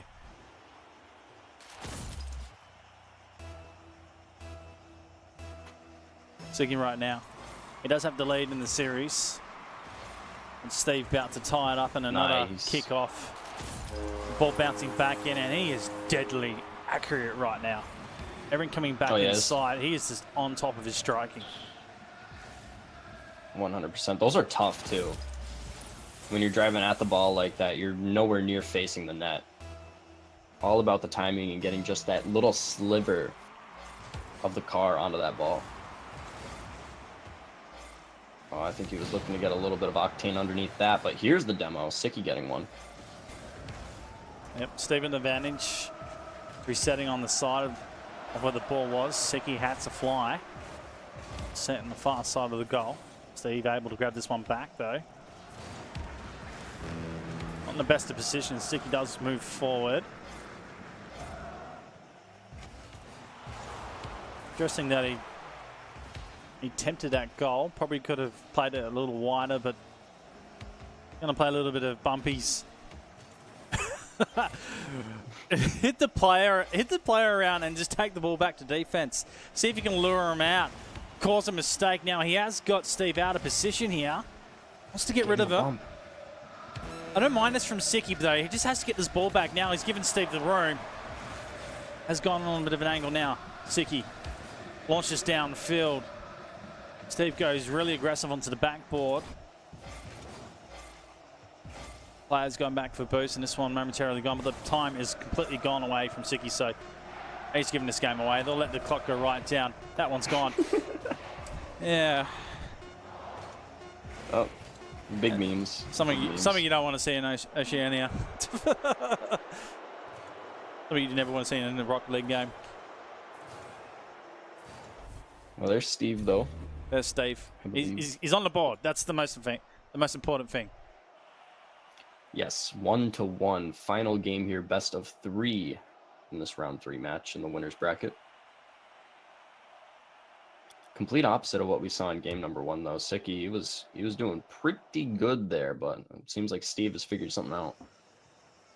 Figured out how to shut down those kickoffs, I think.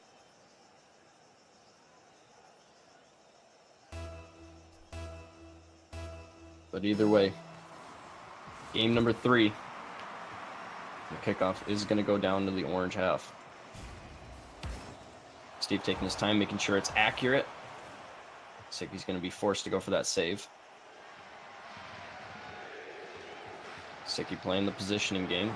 A bit of a lobber, but it's not too much pressure for Steve, though. Easy to deal with that for him, and he's going to be able to convert. That's the first one. Third game, Steve plays it inside, then turns it to the other. Dirty dangle, if you will. Something really important about striking on net when there's only one defender acting as a goalie is putting it behind them to try and make them think that you're going to the left post, but instead, nope, I'm just going to put that right behind your car where you're not going. Yeah, it's something Outlast does very well when he plays. You'll see it when we get to the games against him. All of the players start out on the far post defense, and generally they start moving across. That's where Outlast generally puts the ball where the player is moving from. And Siki gets one back. Yeah, Steve just got a bit discombobulated there off that bump. Yeah, good bump. So we're starting to see a little bit more physical play. I wouldn't be surprised if we start to see demos come back into this game. Oh yeah, I really wouldn't be surprised. They're just getting more frequent as we go on here. Good challenge from Steve. Siki on the defense, opting to play this very risky, and he's going to have to pay the price.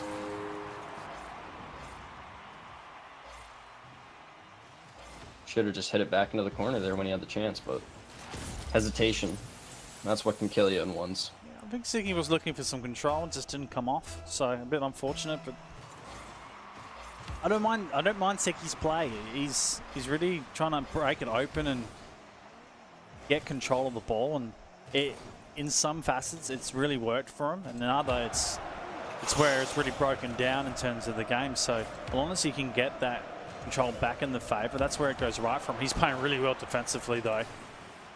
And he just needs to get a breakaway to go right for him. That defense is definitely a crutch that he can stand on there. Definitely is. He's just got to start getting the offense together a little bit here. It's not quite getting the pressure that he needs onto Steve, because if he can get that pressure going, Steve's going to start making mistakes. And those will be easy to capitalize on for a player at this skill level. Put it a little bit wide, but he's going to have a second chance here. Perfect placement. There we go. There's that pressure. It's a good catch from the start, so he's able to get the sort of the pressure on Steve and forces him on a dead halt point before he can get in front of his goals to make a save. And at that point, Steve can't really dictate where he has to go with the ball, so he has to awkwardly make that save. Siki then can make the move from a third effort at goal. And rarely have we seen that in this game so far. Steve's being able to make moves and saves with the pace of the ball. That's the first time we're seeing him stagnant and not able to move away. Siki putting this one safely into the corner. Keeping that pressure on Steve, but Steve is staying close. Calm, cool, and collected as well. He's going to be sending this one to the opposite end of the field. He's not going to be able to challenge from there, though. Siki. Now his turn. Steve close to that ball. Some good pressure. This pop. I don't think there's going to be too much done with that, but Steve, a mistake. Not quite hitting that ball square. Yeah, as soon as this doink went up, the move of Steve going to the backboard, I think that was the undoing. It's really awkward to play from the wall, especially when the ball is at that distance where it's just a little bit out of reach and you got to do a little bit of fancy aerial mechanics. And that's where the mistakes can really show up. The more advanced your moves have to be. It's such a high risk maneuver going to the ceiling. If you go to something, it's got to be 100%. You really got to clear it. It's got to go down the field, or you got to back yourself in and know that there's no pressure, or you've got 100% cover, or you've got 5-goal buffer. You know that if you make a mistake, you're not gonna get punished for it on that point. And he came off that backboard, and the mistake was right there. He was going to get punished on that point. Siki's going to put a goal in here, extend his lead. 2 minutes, under 2 minutes. Steve really needs to pick up his game at this point. Yeah, he just made the mistake there off the wall, flew too low. Otherwise, he would have at least had a 50-50, I reckon. Against there was Siki, but just a bit unfortunate there. 2 goals the game. Rather the score between these players. Looks like it's going to be 3, though. Steve almost had that, but just ended up getting redirected into the goal regardless. Well, Siki now getting a lot of control. Gameplay coming right into his hand, and Steve. Last night's little games I did with him, it came to a point where when he was down, there's a lot of little rage coming from him. So I've got an insight of what would be going on in his head right now, and it'd be like, but damn it, it'd be very angry inside. So, but this is what spurs him on. He gets frustrated though. That one's going to go against him. It's pitched downfield, dropping on. And Siki was extended out to 4. It's do or die right now. Can't let any more go in. Siki just seems to be that one step ahead of Steve. He's been so good on these 50-50s in the last couple minutes here. And, I mean, he's probably gotten half of his goals based off these 50-50s alone. Yeah, good ends up bump. getting taken out. Yeah, good bump. That was the only move he could make there. Siki was lining up for it. The best move Steve could do was bump him out of that. That's a good shot as well. He'll be able to force onto the goal. Oh, nice. Steve, he was a step ahead on that one there. He knew that Siki was going to be going for that tricky aerial maneuver. I mean, Siki's so good at those, and he'll pop it over the net every single time, but I mean, you end up going into your own net right after that, so it's pretty tough to defend a second shot coming in.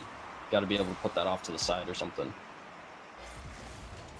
Siki's got the 100 boost, so he'll be able to flip the ball back. Interesting maneuver to go wide to soak some time out of it. Steve into. He gave it back to Siki, and another move. Almost wanted to cut it off. Al's going to go downfield. And, well...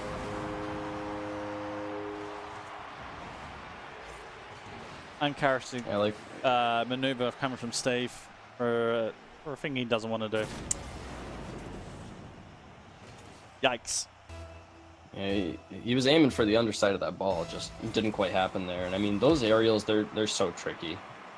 Said it before, we'll say it again 1,000 times. Nice shot, but Sicky's there with the save. 4-goal game between both these players and not a lot of time left, so Steve is going to need a miracle with 30 seconds remaining. Well, I think this will be it from here. I don't think we can see 4 goals from Steve at this point. It is 1-1 on the best of 3. Double elimination though. Steve will get a second chances at the upper bracket. Oh, I wanted to see him get that one. Ended up going too far to the side of that ball, though. Now what? Team own goal? Oh, no, I guess the save. Not going to happen. Sicky. GG's go out. A great game by Sicky. Especially in that last one. Really took it to Steve at the end of the game. Well, yeah, I mean, first game it was a similar scoreline to what we saw here, and Sicky was really dominating on the kickoffs. Second game, Steve just showed up out of nowhere, and he was able to shut down what Sicky was doing. But third game, Sicky just ended up adapting, ended up slowing down the game just a little bit, making sure that he had some solid challenges. And when he had those solid challenges and he was putting on some good pressure to get some mistakes out of Steve, then everything was golden from there. 7-3 final scoreline here in game number 3. Sicky moving on, Steve moving to the lower bracket. And a shout out to Shippo TV. That's just hosting my stream with 33 viewers. Holy mollies, man. How are you? You absolutely had a bomber stream, man. Can't believe it. Shippo's... How was your stream, dude? Wow, man. Big host. How are you, Shippo? Hope it was really good. Guys, we're moving into tonight's semi-finals. It's going to be Outlast and Sicky coming up next. So Outlast is taking out Torsus 2-1 in the round 3, and we're going to head into the semis coming up next, which is a best of 3. Outlast and well, it's not Steve, it's going to be Sicky. So we'll get that right. And everyone coming from Shippo's stream, come over, jump in. He got hosted by Justin earlier. Wow, absolutely crazy, man. Shout out to Justin. Shout out to Justin as well. Can I get an admin to shout out Shippo right now on the stream? If we could get that, that would be awesome. Yeah, g'day Biza, how are you? It was good and hosted by Justin about 5 hours ago. Damn, man. That is mad.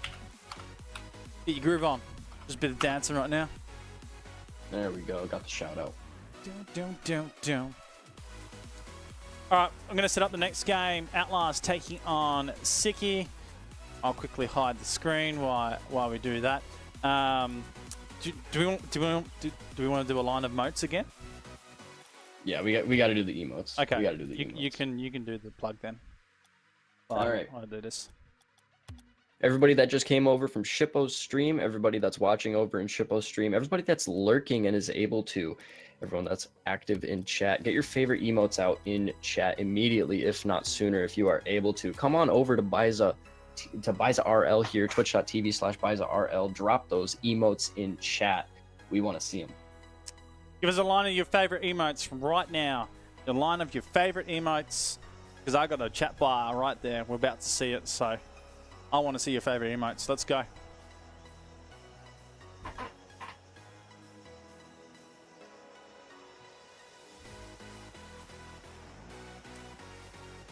All right, we're going to get these players right into it. I love it. I love these emotes. They're really sick.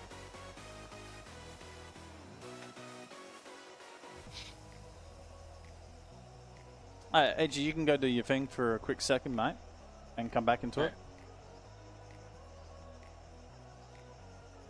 Look at those emotes. Holy mollies. Look at the chat participation. You guys are fantastic. I like the sneakers. Sneakers, Naf, GG, you're on it. You're on top, man. Eat a Snickers. This gives me a moment to sort myself out and have a drink. Outlast and Siki coming right up, ladies and gentlemen. About to give these players their details.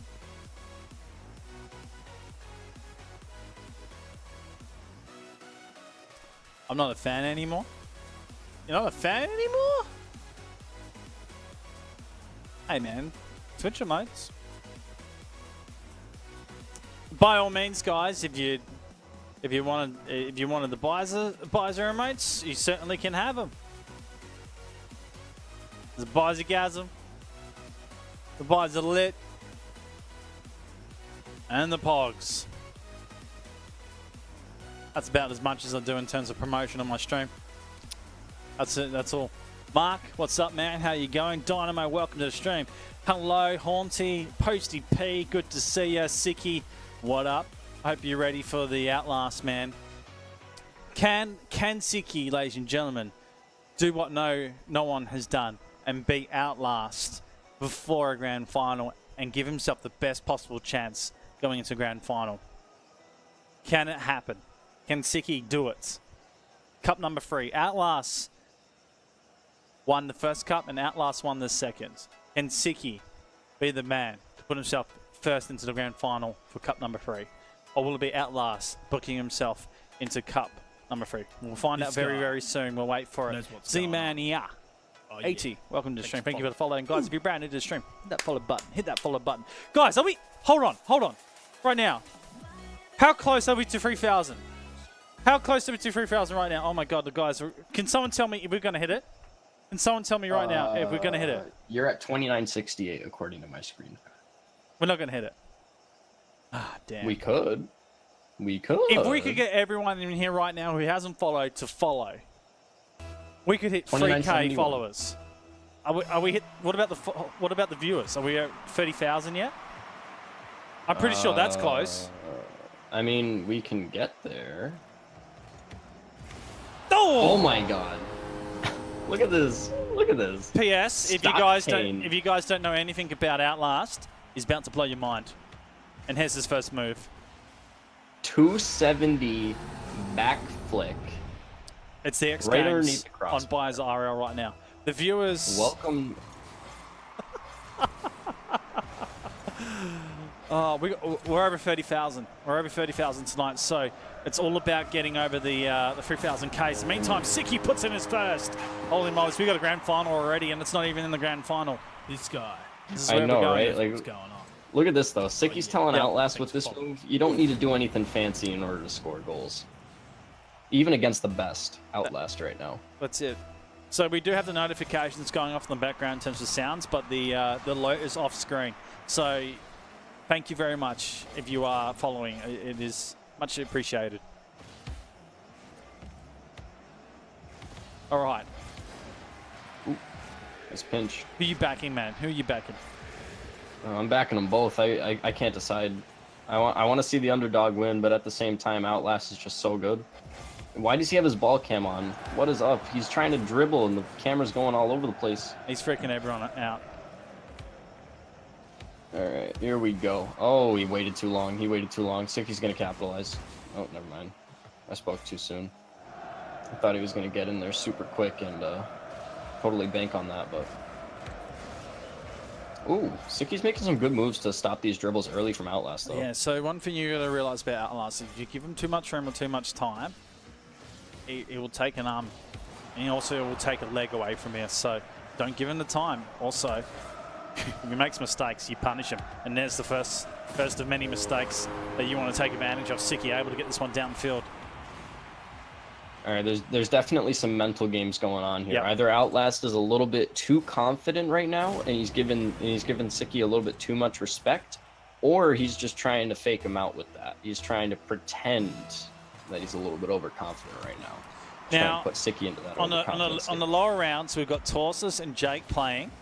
No, Torsus has taken out Jake 1-0, and Steve and Drupe are now playing as well. So Torsus is in the lower final, and the winner out is Steve and Drupe will play Torsus in the No, is it the lower final? It's not the lower final. That's the losers round final. Sorry, man. The losers round 5. Not the lower final yet. I've lost my marbles. The loser out of this round will go into the lower final. Anyways, keep going. We'll get it all figured out here. Estimation mark bracket, if you want to see what's going on, you can see the boys. At the moment, all the Chiefs players are in the lower bracket, and they're all pretty much versing each other. So there's a battle. Let's see who the best of the Chiefs is in ones. Oh, faked him. No, Sicky. That recovery. Ends up getting demoed, though. If Outlast is quick enough, he's just going to be able to capitalize, and he will. Sicky ended up spawning at the far post.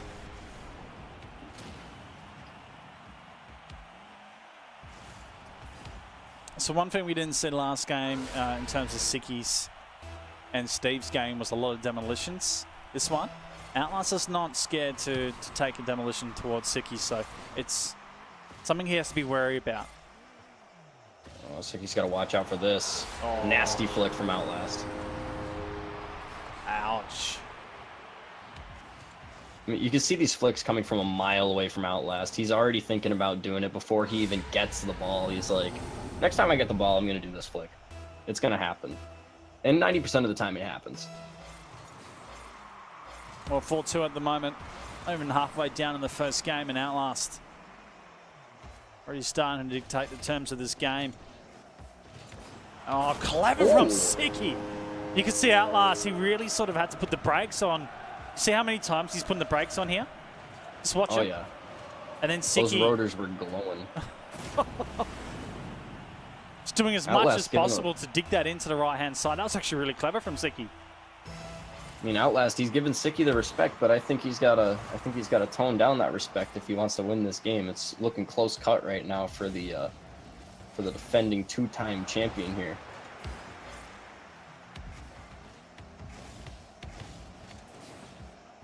Oh, there it is. There it is. It's all ogre. There goes those axles, Sicky. Bye-bye. Yep. Feels backflip. It's hard with Outlast. It's one thing he loves in any game, and we've seen so often when players get aggressive, he's able to sort of really work that fake game and get around them. And if he gets the ball passed, that's it. Sicky does well on this occasion to get back and make a contest. Have to be careful here. Able to get past Outlast, and he's done well. So a couple of occasions, able to stop Outlast from an attack. If you can get a countermeasure and get a goal out of it, this would be really good here. Boost though an issue. Back on the defense for a couple plays here. Yeah, this is one. Very nicely done. That is a really good 30-second period of play from Sicky. Really well done on his defensive side. And then he just didn't give it up. He played the shadow game perfectly well for Outlast, then played back to the ball when he knew he could do it well. Sicky's just remaining calm, cool, and collected right now. Both players giving each other that pressure back there. Oof.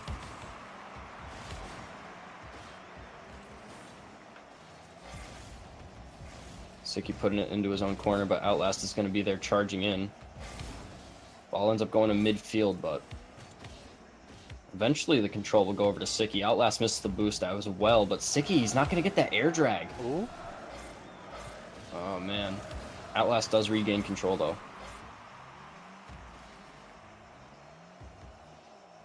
Slowing it down. 2 boosts to work with. A little bit of a flick. Yep. Sends it back down to his own corner, though. That's the smart play. If you don't really have anything else to do, just send it back into your own corner if you can't send it back into theirs. Outlast is going to get a little bit more speed here, and this is where Sicky was very lucky to get away with that. Outlast had more speed going into that corner. But that's probably what undid him in terms of shooting on goal, and that's why it crossed. But in the point of the Sicky just hasn't got himself back into position, and Outlast doing the rounds. Literally doing the rounds on Sicky on this point. This hurts. A lot of pressure there. It's really just coming down to a game of who's feeling the most pressure, who's making the most mistakes. All right, well, look, I've really liked what Sicky's done in this game, but Goals are needed right now. Can't let Outlast dictate any more terms to this game. He really needs to score. Outlast taking the ball straight to the ground on the roof of the car. Gets the flick, but Sicky's able to get a small piece of that ball and put it over the top. Outlast upside down with the air drag, no problem. Sealing the deal. 3-goal lead, 15 seconds remaining here. Yep, so Sicky had no boost at the start of that maneuver from Outlast, and he headed out wide, and at the point of it, figured Outlast was going to do something a little bit different, but it just gained that pace and continued the air drag going downfield.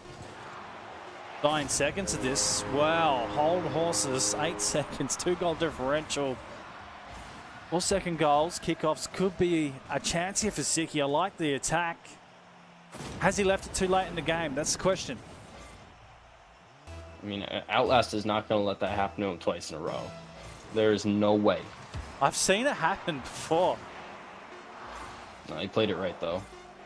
He's good at the wall defense. All right. Close cut, but he made it happen. Yeah. Quite the game we have going between these two, though. Like you said before this first game even came to a close here, we got a grand final. And it's not even the grand final. That's right. So, really good play from Sikio. I've liked the way he's picked up his sort of countering game against Outlast. And it's out of all the games we've seen between these two, I think this is the best I've seen from Siki. So he's really challenging Outlast. But he's going to have to play another level. I think he's going to have to really find that next level as well. It's interesting because I also know Outlast, there's a point where Outlast does tilt. So if Siki can continue to play his game and his style, Outlast will crumble at a certain point. So he's just got to hold true. And I suppose if Siki gets his goals first, doesn't allow Outlast to score and get that scoreboard pressure, that's where Outlast crumbles a little more, trying to get those goals back. That's where more errors are made on the point of Outlast. And I suppose that's where more errors are made on many players in retrospect. Scoreboard pressure is such a thing in presence of ones.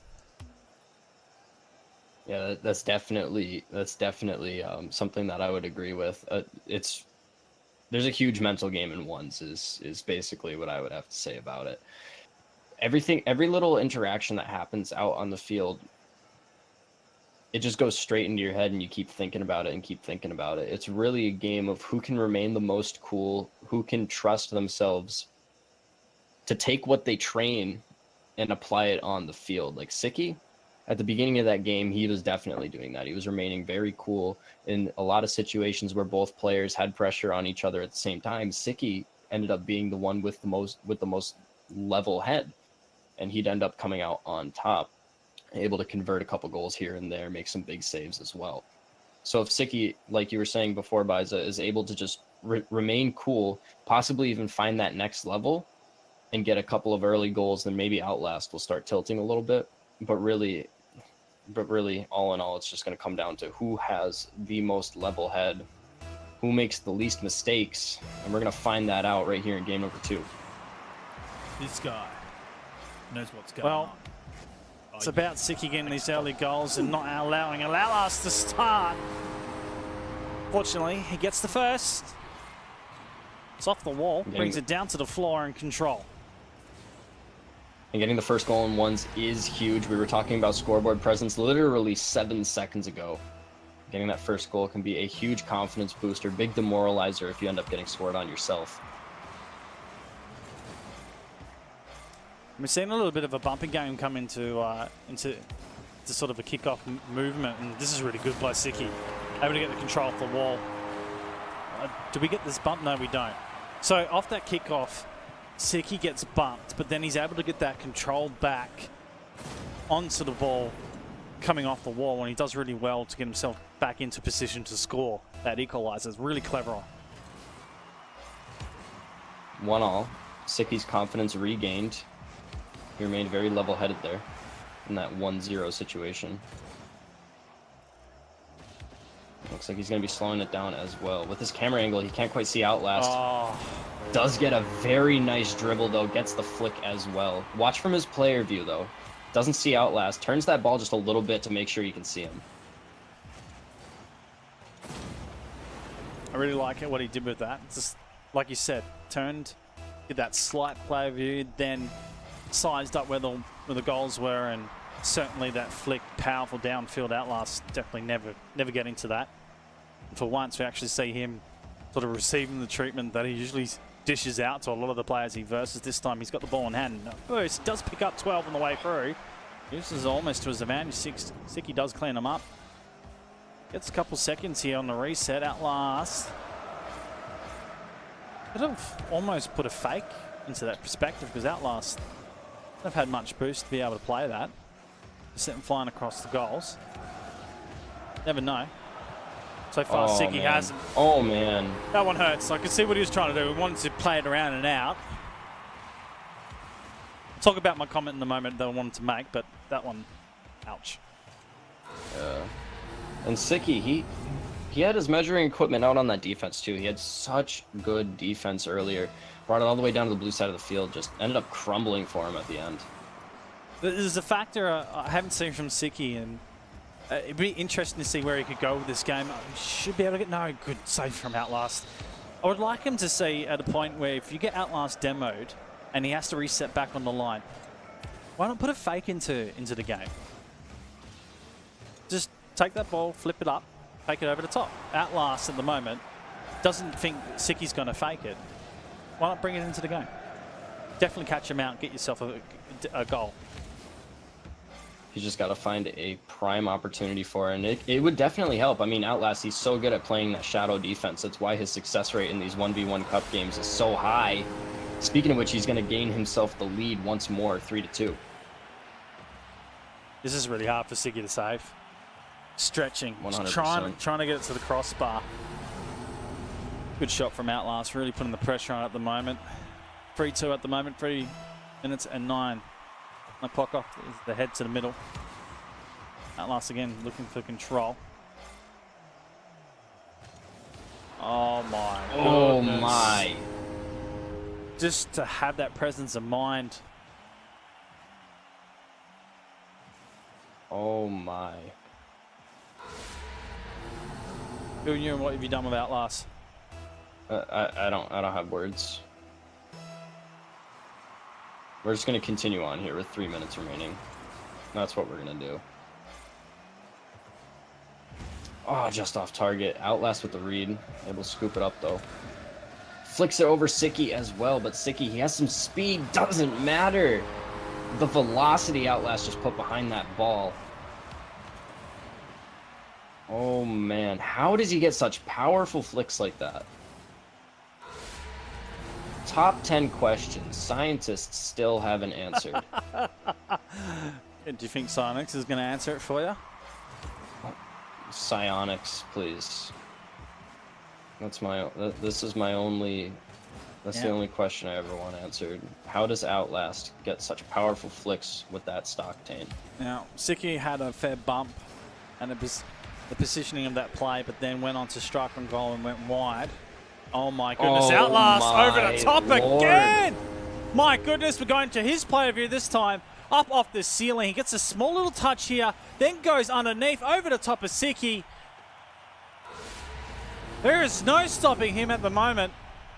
And I don't even think Sonics can actually answer Outlast and the way he plays at the moment. Oh man. Some fighters go out to America or EU and challenge him against the top players, because I want to see it.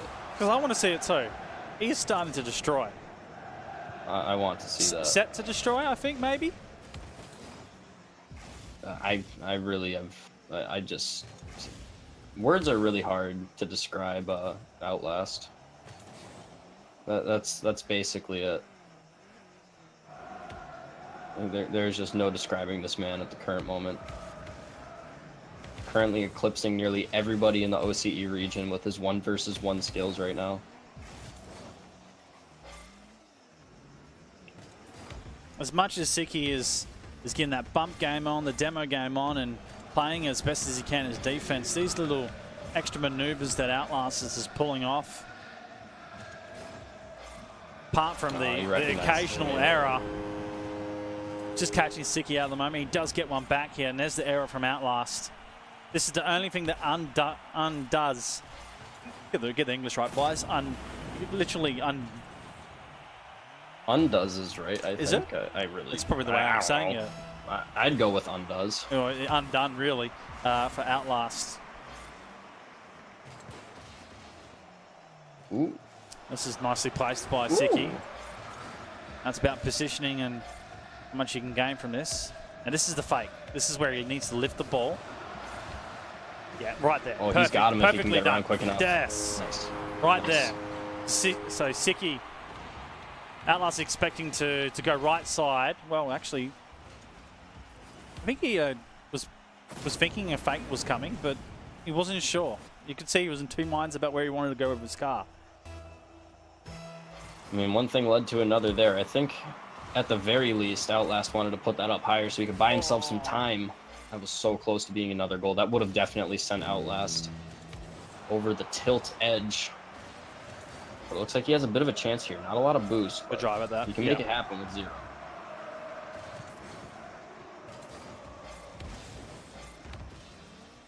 These small touches doing a lot of work Yeah, on Outlast's end here. Siki's done everything right.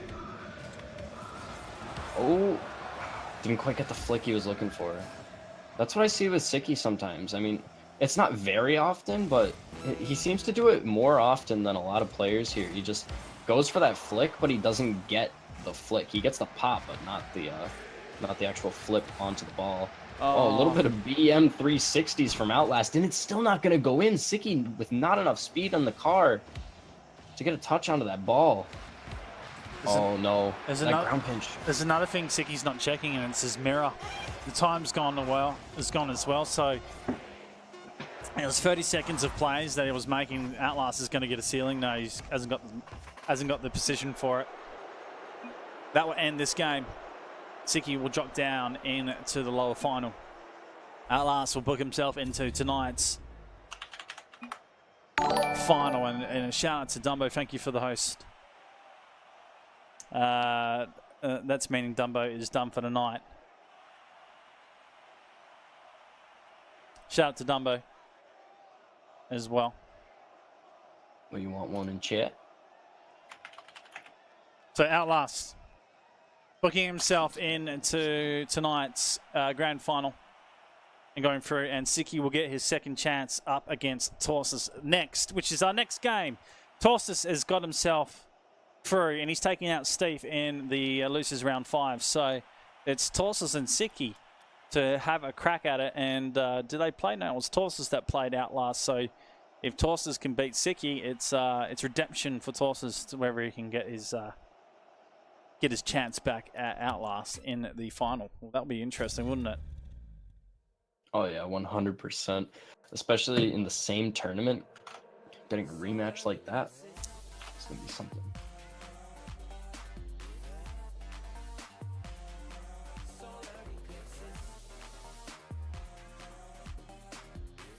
Okay, we'll get that game right up next.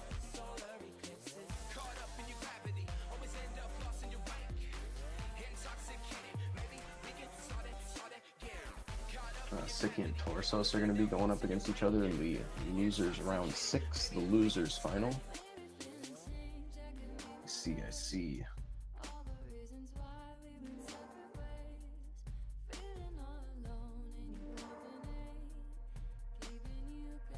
But I hope everyone's having a lovely evening tonight. It is just coming around at 9:30. We are heading into the finals. So this is the lower final, which is deciding seedings right now. So Steve has finished 4th, and this one will decide who finishes 3rd, and then we'll get 1st and 2nd. So right now, Outlast has guaranteed himself either 1st or 2nd spot. So $500 USD or $250 USD. And Siki and Torsus are either playing for the 1st or 2nd, or whoever goes into 3rd. So that's how it's been decided at the moment. Righto, let's get that there.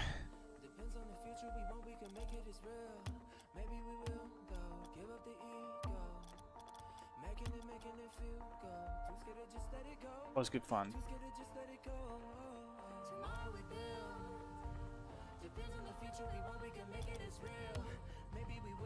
You know, I was just thinking something. How we were saying someone should put Outlast over in the NA or EU region, get him to face people. You know what? You know which two people I would like to see him face in particular if he were to go over to NA? Who? I'd like to see him go up against either First Killer or the Car. I don't know if the Car is still around. I know First Killer is on occasion. That'd be interesting. That'd be really good. I mean, when I was doing a lot more casting over at NA, First Killer and the Car, those were the two to look out for, especially the Car. The Car is so good at the small ball where neither of you guys have boost and you're both in close proximity. The ball doesn't really have any velocity behind it, you know, usually in the corner and stuff. He's just so good at those moves. He'll get that ball out with control and then just bring it straight to your net. So that'd be really interesting to see how Outlast would play with him. Because, I mean, Outlast, he likes to play that close shadow defense as well. We're going to be seeing a lot of that in the grand final, I presume. Okay, all right. So these boys about to get into it. Mm-hmm. This is the lower final. So the winner going on to take on Outlast in the grand final, and the loser will settle for third place in tonight's 1v1 Community Cup, and third place takes home $125 USD. So this is where we go. It is Siki taking on Torsus. Two heavyweights. Oh, that's for Siki. And if you want to know much more, Siki is from Legacy Esports and Torsus is from Chiefs Esports. So, holla. Two powerhouse players in the powerhouse clubs. Speaking of powerhouse, that was a powerhouse breakaway by Siki. And we could very well see a kickoff goal here. He's known for them. Does get a bit of an advantage, but doesn't get the boost. So that advantage quickly evaporates. The real question is he going to be able to play the game on Torsos? He will. And there's another breakaway coming in from Siki. So, we'll quickly stick with Siki here for a moment. I'm just going to quickly check out the winners. So Torsus in the first cup came second, and in the where does Siki? Siki hasn't placed in any cup so far, so he hasn't placed in the top 4. So Siki, this is the first time Siki has actually placed in the top 4. I mean, he's doing a pretty phenomenal job tonight, considering that he has to go up against Outlast and Torsos and all those other high finishing guys. Speaking of that, Torsos gets himself on the board with one here. Of course, the caster's curse comes in. As soon as I'm saying good things about Siki, ends up making a bit of a defensive error on that backboard read. Oh, let's not say good things. Now, let's say excellent things. Mind you, We'll say good things when they happen. How about that? yeah, that's always a good thing.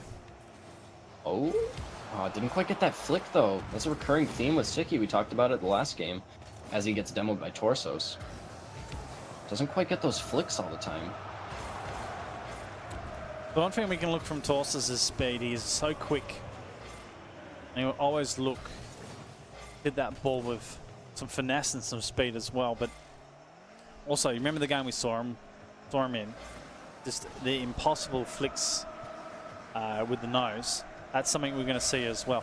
Now, have these two played in the bracket before? That's one thing I want to know. I can give it a check. Torsus. No, they haven't played in the bracket. Nope. So far, a very low-scoring matchup. Backboard shot off the crossbar, though, and if Siki's quick enough, he's going to be able to get the breakaway for the third time, just capitalizing on these mistakes.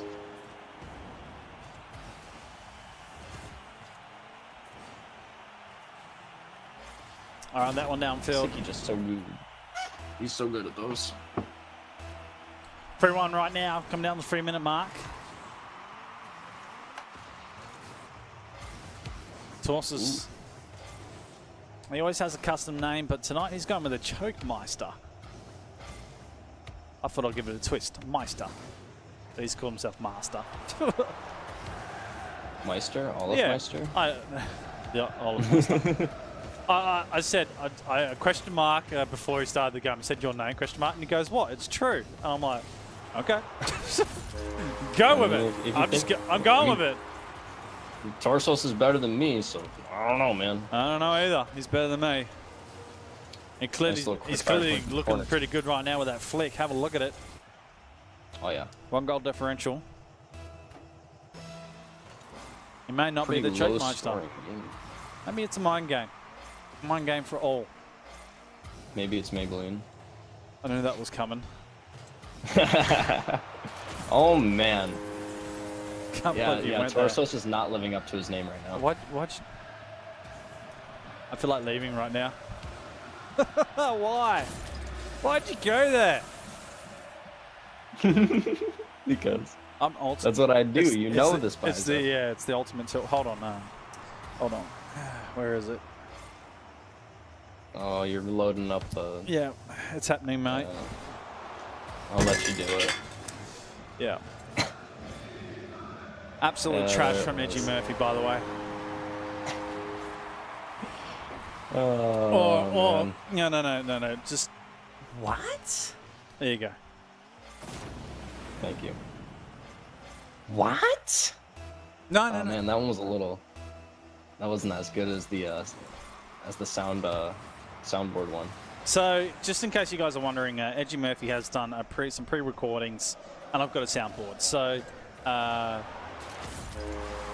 the memes don't stop here at twitch.tv/BizaRL. Hit that subscribe button for some more memes. yeah. And meanwhile, it's 4-4 right now, and in a thrilling lower final, and I mean it's actually quite thrilling.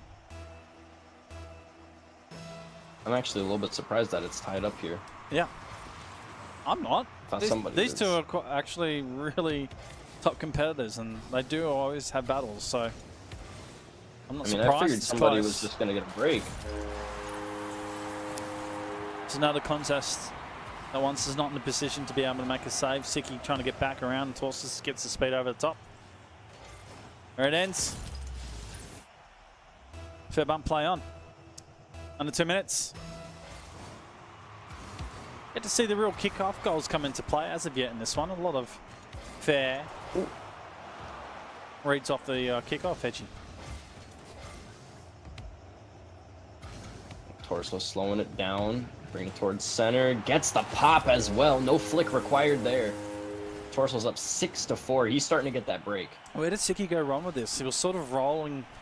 Is he cut in too early? He's cut in early. Especially with that wall coming, he kind of had to do something, but just ran out of room on that defense.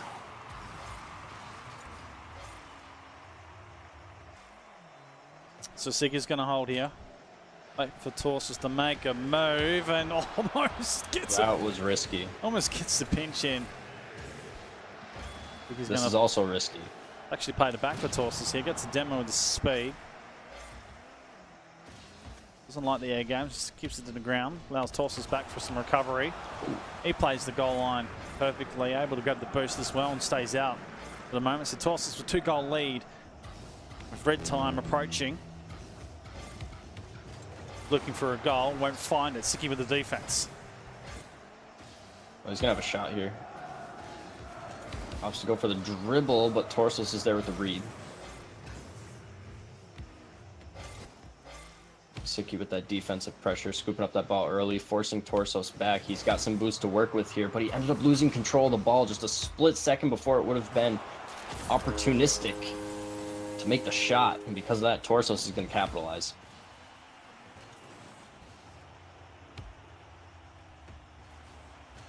So 3 goals difference right now, and sort of think this is where it's starting to get too far away from Siki to get back into it, but I'm seeing it being brought back. I mean, he's probably going to have to bring it back by winning game 2 here. Lower final, Hamish. Outlast is in the grand final, so the winner of this goes into the grand final to take on Outlast. And Torsus is taking time away from Siki, so 3 goals to be scored is just dwindling down, and Siki right now is not going to get a chance to score. Maybe one downtown.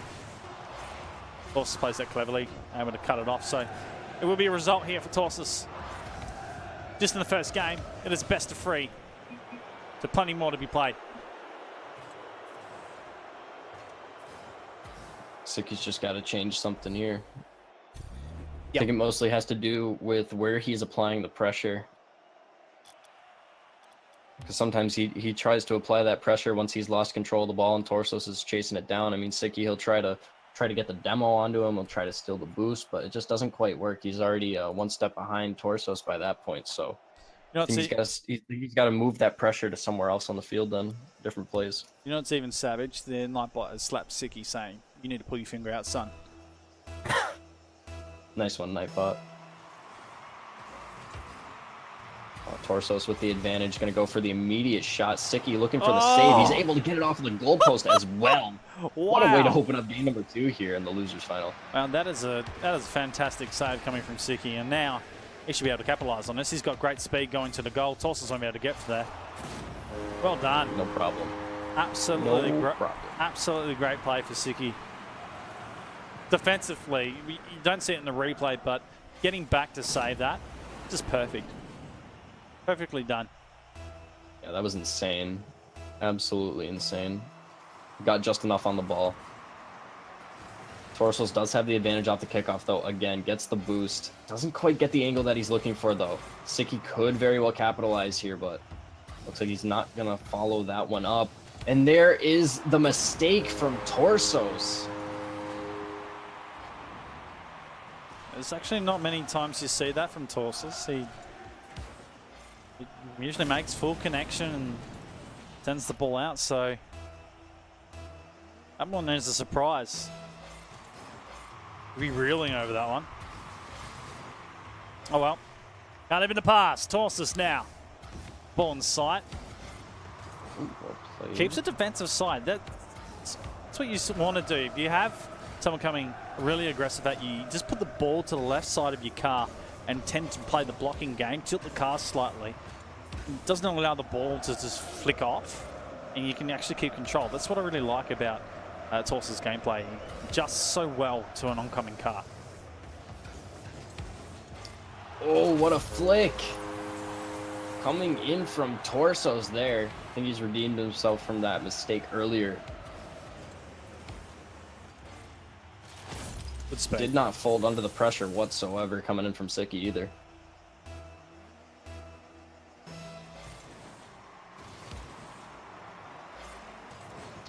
Sicky with the advantage off the kickoff. Goes for the flick immediately, but Torsos is going to be able to get that double jump save, popping it over the net. Another shot coming in from Sicky, but it's going to be just off of that crossbar. So close. 2 attempts here. Looking for a third. It's going to go wide, and Torsos makes it even wider. Sicky winning that 50-50. He's got to be quick if he wants to convert this. Looks like he's going to be able to off the wall. And you hit the nail on the head right there. The key word, quick. It's all about how quick you move onto the ball, but probably the hidden word that you haven't said is accuracy. If you're quick, you have to be accurate, and that's the thing. What we're seeing for Sicky, probably in the last game, that probably bit him on his behind, was being accurate in shots on goal. And so often we see in many of these games, if you're not accurate, you lose your game. So it's great right now that he's got the lead and he's in front because of his accuracy, but also some really good defending. Absolutely correct about the accuracy, though, because normally in those situations like we saw with Sicky before, you only got one shot. Speaking of one shot, look at this flick. A little bit of air drag action as well before he threw that front flip underneath the ball. Right over Torsos' head. That release is perfect. It's the power in the end to put that through as well. Full on right now in the 3 minutes. Torsos, even though he's up in the series, the control now sitting with Sicky. Can't say it though, like maybe a Caster's curse thing, Edgy. Torsos, he's been in these positions before where he just brings it right back, and it's not just a Torsos thing, it's such a Chiefs mentality that even when they're behind in the game, they just bring it back, and here's a shot going from downtown. Torsos with his second. Perfect timing. Don't call it a comeback, though. Could very well start. We're just going to have to see. There's still half this game to go. 2 goals the difference. And I think it's going to come down to this kickoff, whether that comeback actually forms or not. Looks like Torsos is going to have a bit of an advantage. Gets that 100 boost. Takes it off the wall. Bit of air drag action. A little bit of freestyle as well. And there it is. There's that confidence booster. Yeah, the instant here was far side. I'm taking it there, but then I'm playing defensive to the touch. I'm going far side defensive. If Siki gets a touch on it, then I'm dunking it back in and then on a drop on it. He had the read covered, at least if Siki was going to go, so really smartly played. And now, I told you, 4 goals. He's back with him 1. Siki has to go back to looking to be aggressive and scoring, and mistakes is going to be caused. 2 minutes left in the game. Oh, he missed the ball. This is not good. Torsos there on the attack. Keeping that pressure on, but Siki, good positioning. Good clearance. And there he goes. Once again, with the breakaway. Not surprising to see that from Siki. We've seen it so many times in multiple rounds here in the tournament. So he extends it. 2 goals right now. I still don't think it's enough though, OG. It's I mean, going to he's got to get it right here, right now. So many more goals for Siki. Torsos just didn't have the accuracy. He has another chance here. Does get the double jump in time, but the ball looks a bit slow. Doesn't matter though. Siki was not able to get into a position for that. Yeah. There's not much you can do when that... I don't think you can dig that out. You can't turn that, no matter what. There was nothing. Nothing. Absolutely nothing he could do. I do like it, the fact that Siki at least made the effort to go back and see if there's a potential to go as Torsos. Just lights this up. Have a look at the positioning again. Used the ball quite effectively to get this into position for the bounce as well. Then the control on the back end. Day in, day out. Gets this perfectly right. Ties up the game now with 92 seconds remaining, and this is actually perched perfectly for him to take it and send him into tonight's grand final. Oh, Siki's going to have to have a blinding 90 seconds now. I mean, it could start here. He's got the positioning. Didn't get the flick though. Ooh. Man, he's really got to get those. Ends up launching himself off the ball here too. Torsos getting right around. Solid defense, sends it on, and there's nothing Siki can do. Once again, ball straight over his head. I think Torsos figured out he had nothing left in the tank, so he launched it downfield to test him out. I'm not sure how he figured it out because it just wasn't telegraphed. Certainly watching him though. It has to be in the mind game of a Rocket League player, knowing how much boost your opponent has. Certainly you can't figure out, oh, he wouldn't have much left, but if I launch that downfield, he's going to use a lot to get to it. If he at least counters it, he's not going to have anything left, and then I can get a rebound on him. So very, very clever from Torsos just to put that on target. Very aggressive. The last 30 now, Siki's going to have to do something amazing. Oh, he absolutely is, and with it looking like this, Torsos could get another. Ends up getting spun out though. And now's Siki's chance. He has the time to work with. Oh, he has the dribble going. No! He has the dribble going. What the flick? No, it ends up going outside the net. Does he have another chance? It's going to be a hard I mean, turn. there's a little bit of time here. He's going for it.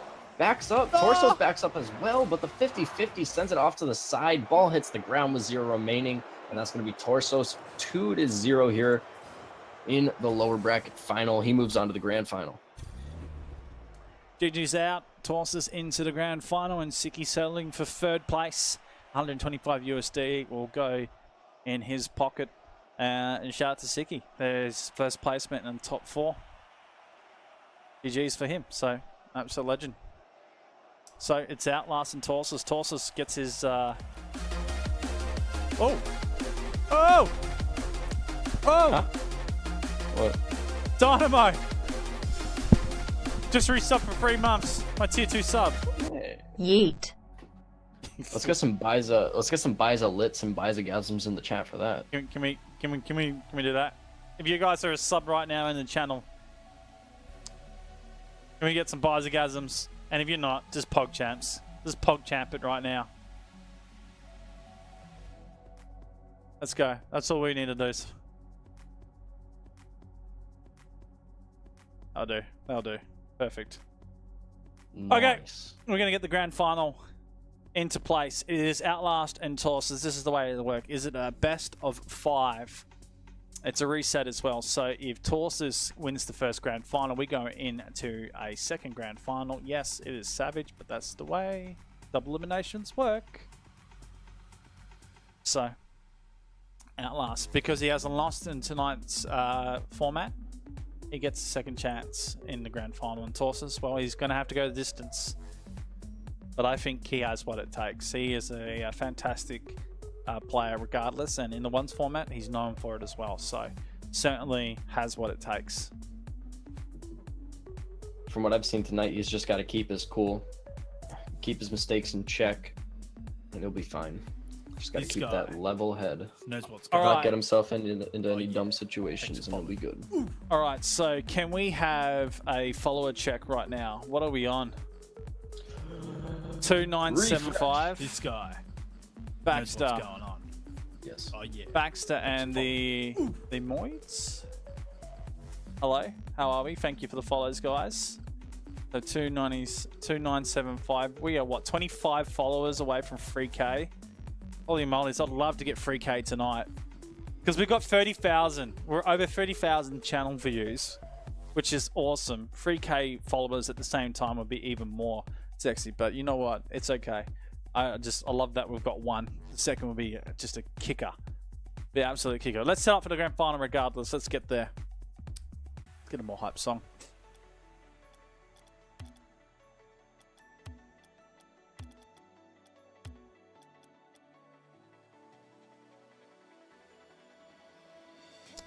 Great channel. Thank you, sir. Mostly appreciated. So if you're just joining us here tonight, we're doing the 1v1 Oceania Community Cup with $1,000 prize pool, split between 4. So the winner takes home 500 USD, second takes home 250, and third and fourth will take home 125 USD dollars between them. So that's each. Righto.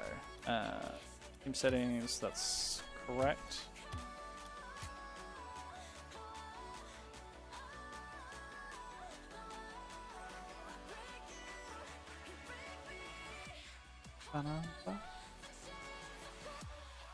Alright, so grand final about to get underway very soon. Edgy, you got your pick, man. And chat, do you have your pick?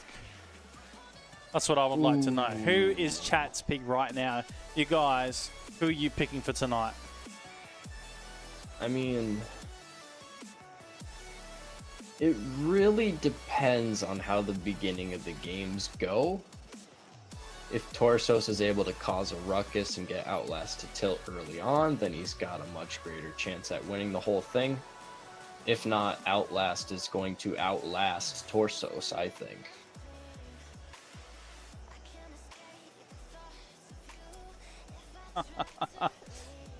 I wouldn't be too surprised if Outlast gets a 3-peat here. So this is free to play, which was community. It's community focused, so nothing's forced to pay in. But we're free to play. It doesn't last for long. Righto, let's get these boys in here. They are keen to go, so as soon as they get in here, they'll probably just be like, bam, straight into it. So I ain't going to wait anymore. Outlast actually human highlight reel in these tournaments. You're not wrong, Daisu. He certainly is. And he's about to go into it. Torsos and Outlast now about to come in. You're about to get 2 human highlight reels because both of these guys are literally highlight reels. So I think you couldn't have a better outcome in terms of a grand final, Edgy Murphy. And I mean, it's going to be an exciting grand final. 100%. I wouldn't be surprised if we see a game 5 here. Maybe even a bracket reset. Who knows? Well, that would fit. I mean, it's going to be pretty darn close. I mean, both these guys, they've been to the grand finals before in previous 1v1 cups, so we got a bit of a rematch here. Bit of a grudge match. So we'll see how this happens when these boys are ready to go. They can launch in. Outlast has a full grand final in his favour, so he wins this. It's the third cup in a row for him. Torsus needs to beat him in this grand final, and then they go again as it's a reset grand final. Score 1 for Outlast? No. I was expecting a better flick from that man. Gets the bump onto Torsos though. Does have the boost, and he's able to convert. That was big, that bump and boost steal. Oh, that banter. I like reading it, although the chat can never see it. Because the scoreboard hides it, so thank goodness for that. It's quite perfect, actually. Now's the players to continue their banter. Meanwhile, we get to engage in some fun. Regardless, let's continue with this. First goal for Outlast. Torsos sends it onto the corner. Outlast stalking this ball though. Gets a little bit of a door slam from Torsos. Doesn't really disrupt Outlast too much. He's sending this one directly on. Doesn't even need the second touch either, but gets it regardless. And that's going to be a second goal blazed in at the 420 mark. Gets someone over the top, and Torsos is caught doing loops. I think he was in no man's land at that point.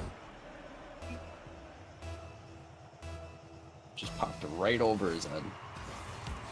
So a couple moves from Torsos right now. He's got to think about his positioning game with Outlast. Oh my.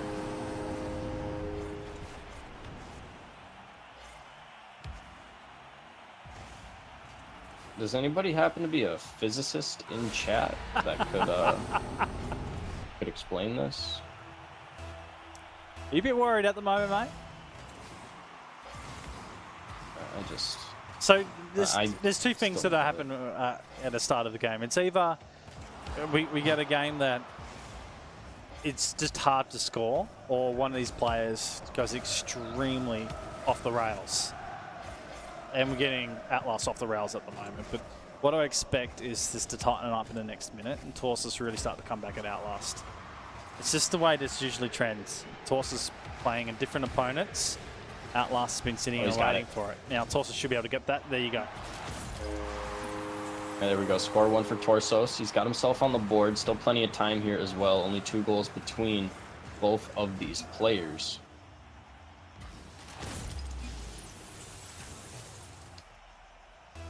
I mean, I don't know.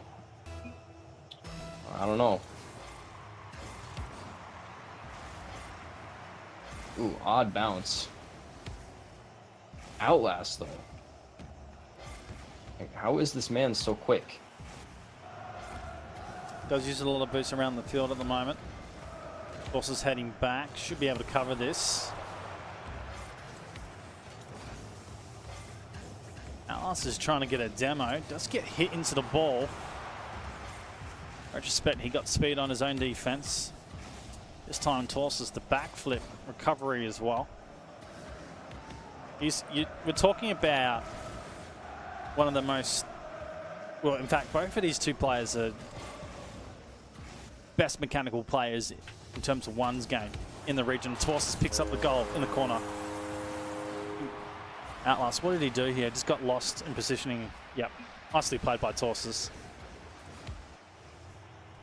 Yeah, I don't know where his thinking quite went on that. He wanted to put the pressure on, maybe even force the 50-50, but it was just way too late for him to go for that. So his lead gets cut in half here. Looks like he could get a second, but off to the side, not quite in position to get that second touch either. And Torsos is going to beat him out here too, and he's just going to concede the goal. So this is where I say, at this point, with the speed of the game for Torsus, he's not allowing Outlast any time to get his maneuvers in. So you can see in the other games that we've seen from Outlast, the only reason why he's being able to get through the air and to be able to flip and move and take his time, well, to be able to actually score, because he's had that sweet time. Apart from his kickoff goal, which has been his, well, he's actually played that off the wall, and defensively well with that 50-50, which has worked in his favour.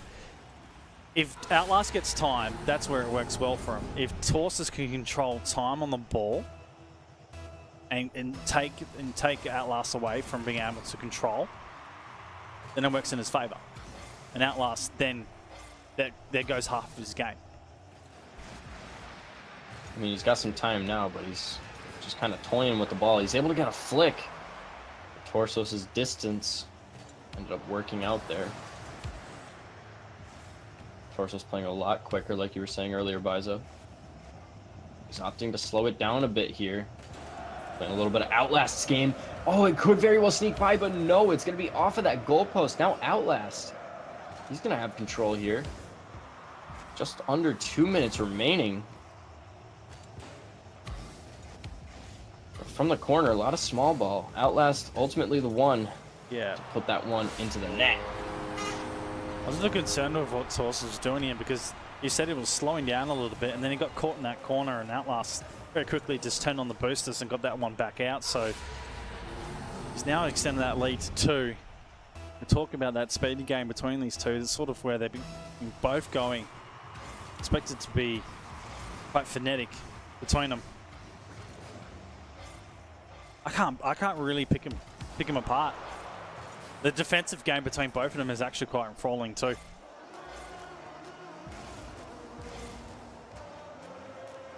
Speaking of defense, Outlast having to play this one from the wall. Opts to play it slow. Wins the 50-50 as well, sending it back down into the corner.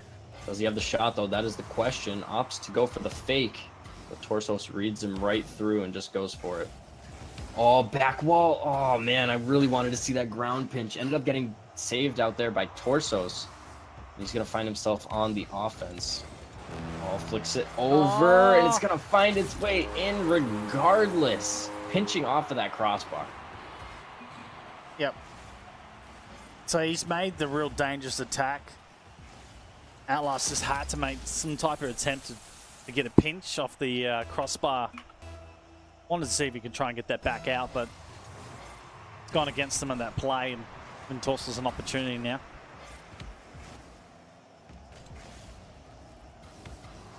Oh my god, what a block from Outlast, all the way from the ceiling.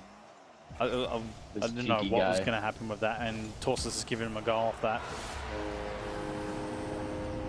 All about those mistakes and capitalizing on them. Both these guys, they're going to capitalize on every single mistake that they see.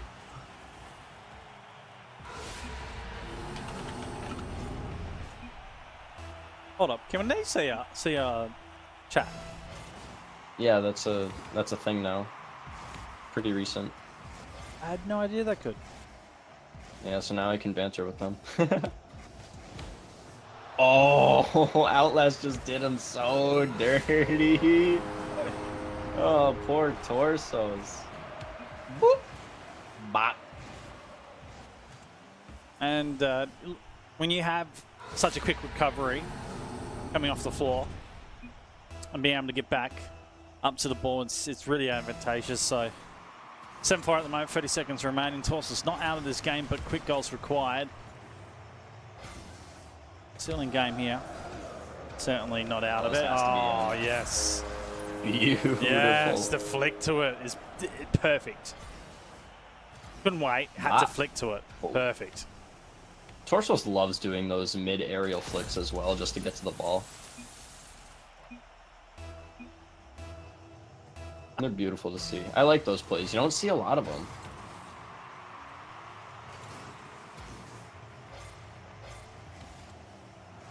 Outlast, please. Oh, got blocked. Pinched. Oh, he's looking for it. Certainly was looking for it, but the time. Not going to be a friend of Torsos. So the first game going to Outlast in his grand final. Best of 5 as well, so only 3 required for Outlast. It's only going to be a one game difference though in this first. So Torsos Couple opportunities for him. And he knows what he needs to do. Kick off goal, please. Funny Well, boys. game one's over. So game was one's pretty done, but not without its drama, and it could get interesting, Edgy, because certainly Torsus had his moments in that game and can certainly take advantage over Outlast. Outlast wasn't convincing, but he certainly had moments where he can take it to that next level, but also he gave a lot away. I mean, yeah, it just seemed like both these guys were a little bit inconsistent out there on the field. You know, there were a lot of mistakes that resulted in goals both sides. So it really comes down to Outlast still trying to play his game where he gets the space, goes for the flicks, and Torsos just shutting it down, but not getting too caught up in shutting it down either. Because, I mean, there's still going to be situations where he'd rather go back and play that shadow defense instead of just go straight for the challenge on Outlast. Whoop.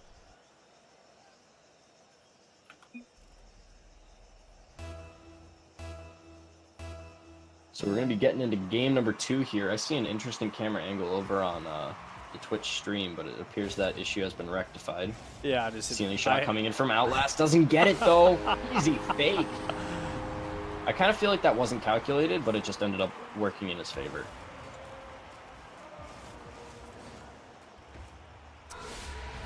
Has he? Nah. Okay. I'm not gonna think too much into that. Is there some salt being thrown? Look, this plays into the everyday game of ones. Perhaps. Here's Nice. Torsus with a shot on goal. Does well. That was beautiful work using the wheels. Otherwise, Outlast would have definitely had a touch onto that ball. Fantastic.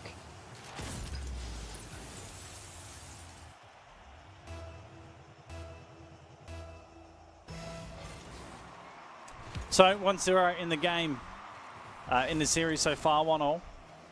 Torsus to ceiling again. Oh, Hello, Torsus. I'm going to the perspective of Outlast here because he went early and just mistimed that. That was close. So really interesting positioning for him on that point. Gave Torsus that entry into goal. So a couple of early goals been given away by Outlast at this very point, and you got to help to think it that, you know, if your concentration level's gone in chat, because we've got chat open at the moment. We're looking at it, Edgy, and you know we're trying to analyze the game as well as commentate it as well. Chat can be such a tilting thing, and yes, the players are communicating between each other, but there's a couple distractions going on for Outlast, and he has a couple easy goals have just been given in this opening of this game, and now Torsus right now has just opened it up. The first minute has just been some really easy rootable goals, and Torsus is loving this at the moment. 80% Torsus, 20% Outlast right now with the goals scored across the board. Only 51 seconds through, like you said there, Biza. I mean, something's just not quite working for Outlast, and Torsos is definitely having those challenges together, except for this one play, though. Outlast able to get himself a kickoff goal. Maybe mentally reset him as well. Yep. Nice. Real nice. Oh, the band They're is... talking about the Reaper goals. Oh, the band's is going. It's still going. All right, I love it. It's fresh. It's so fresh. It's unbelievable. Here's Torsus with a fresh carry. Why did Outlast sit there so long? He's just hesitating so Oh, badly. just the spinneroonies for days, ladies and gentlemen. It's Torsus from the Cheesy Sport Club. Outlast, you can't hesitate on those. You gotta get it.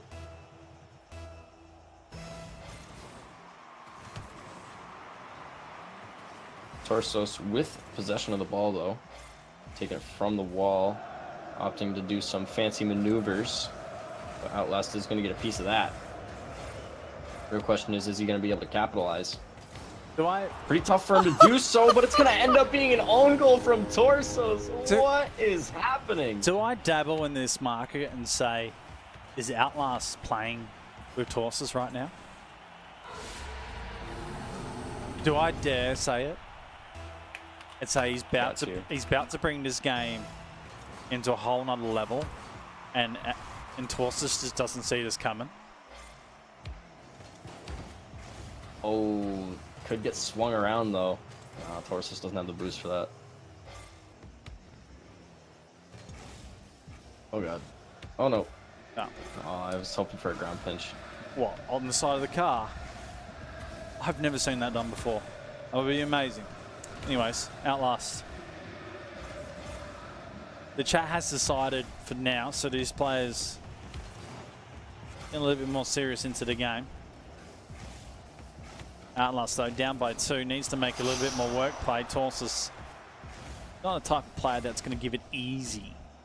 Certainly going to make you work for goals. Sizing up his opponent, launches at the goal. Outlast, well, he had to save behind the line, sends it on its way. This should bounce in front. Yeah. Torsos didn't follow for the goal and brings it back.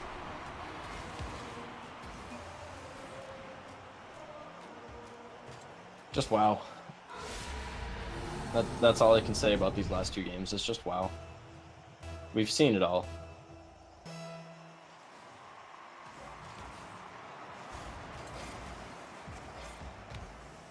Torsos taking it from the wall, opting to go for the bounce and follow. Gets the 50-50, but it goes into the crossbar, and now Torsos is going to be able to convert. But Outlast, some fancy half-flip maneuvers, are able to do some good defensive pressure, keeping that ball out of reach. Ceiling shot ends up getting cleared.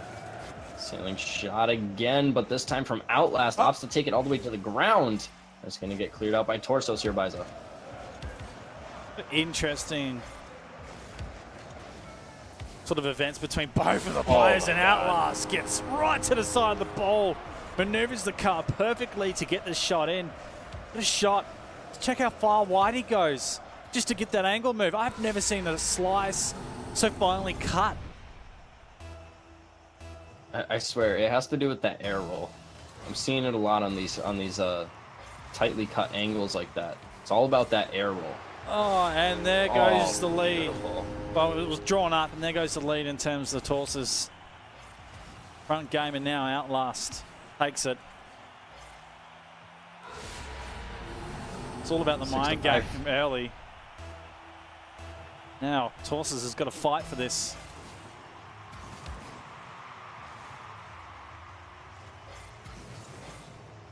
Oh, another ceiling shot. Here we go. Here we go. Climbing the rope. No, he brings it to the ground. No. That's going to get you scored on, Outlast. You've done that too many times now. Yeah, so this is something he needs to remove from his repertoire right now. Yeah, like that one time I said ultimately 30 times in one night. I'm glad you brought that up, because now we can talk about it. Yes. This is all, it's all about the memes here. It's for the community. Because I literally had to tell you a new one on the stream.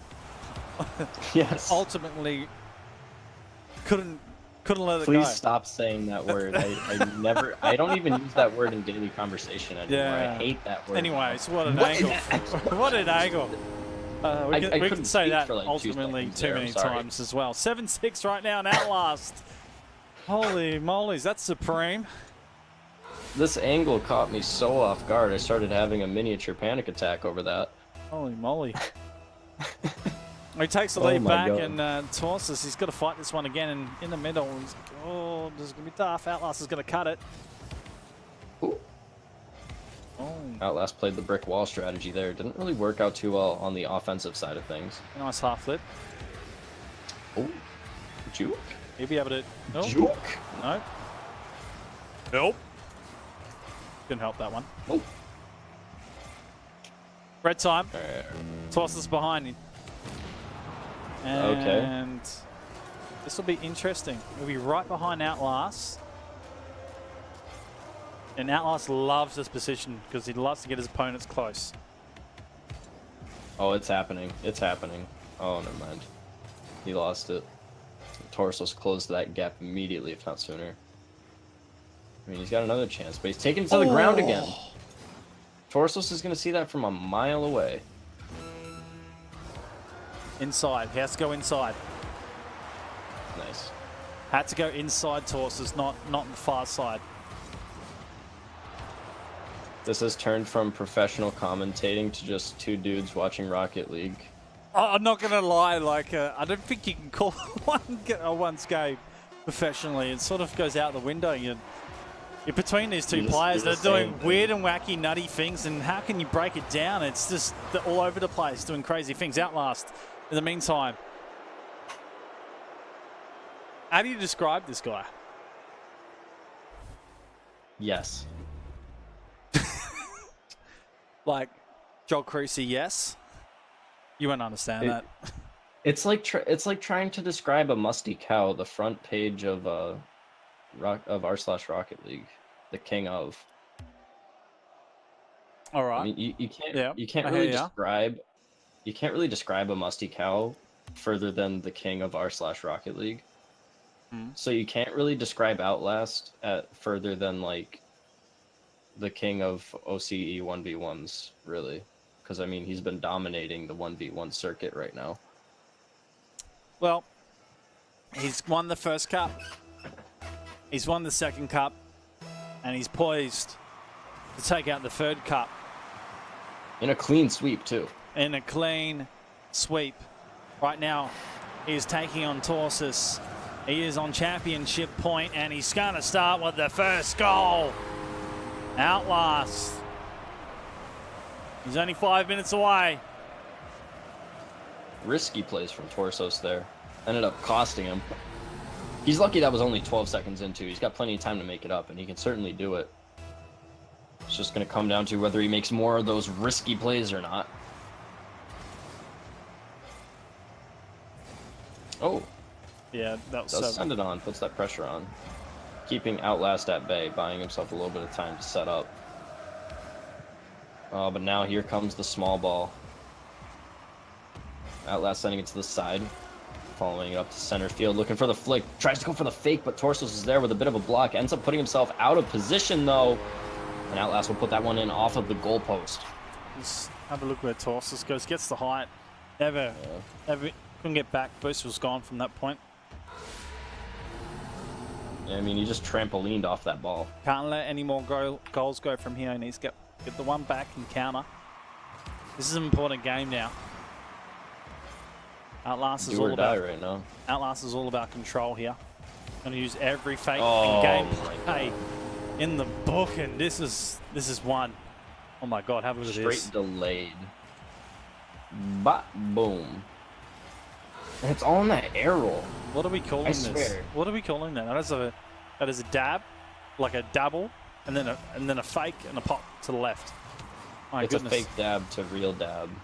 so people think they're prepared to be hit with the dab, and then they're like, oh, he just faked me out, and then they actually get hit with the dab. You know what I mean? Like dabble plays, man. Hey, all right. Like, you know that feeling when you get unexpectedly dabbed on? That's what that is. Just that feeling of disappointment in both yourself and humanity. Well, Torsus. Ooh. It's all about speed in the messing up. first game.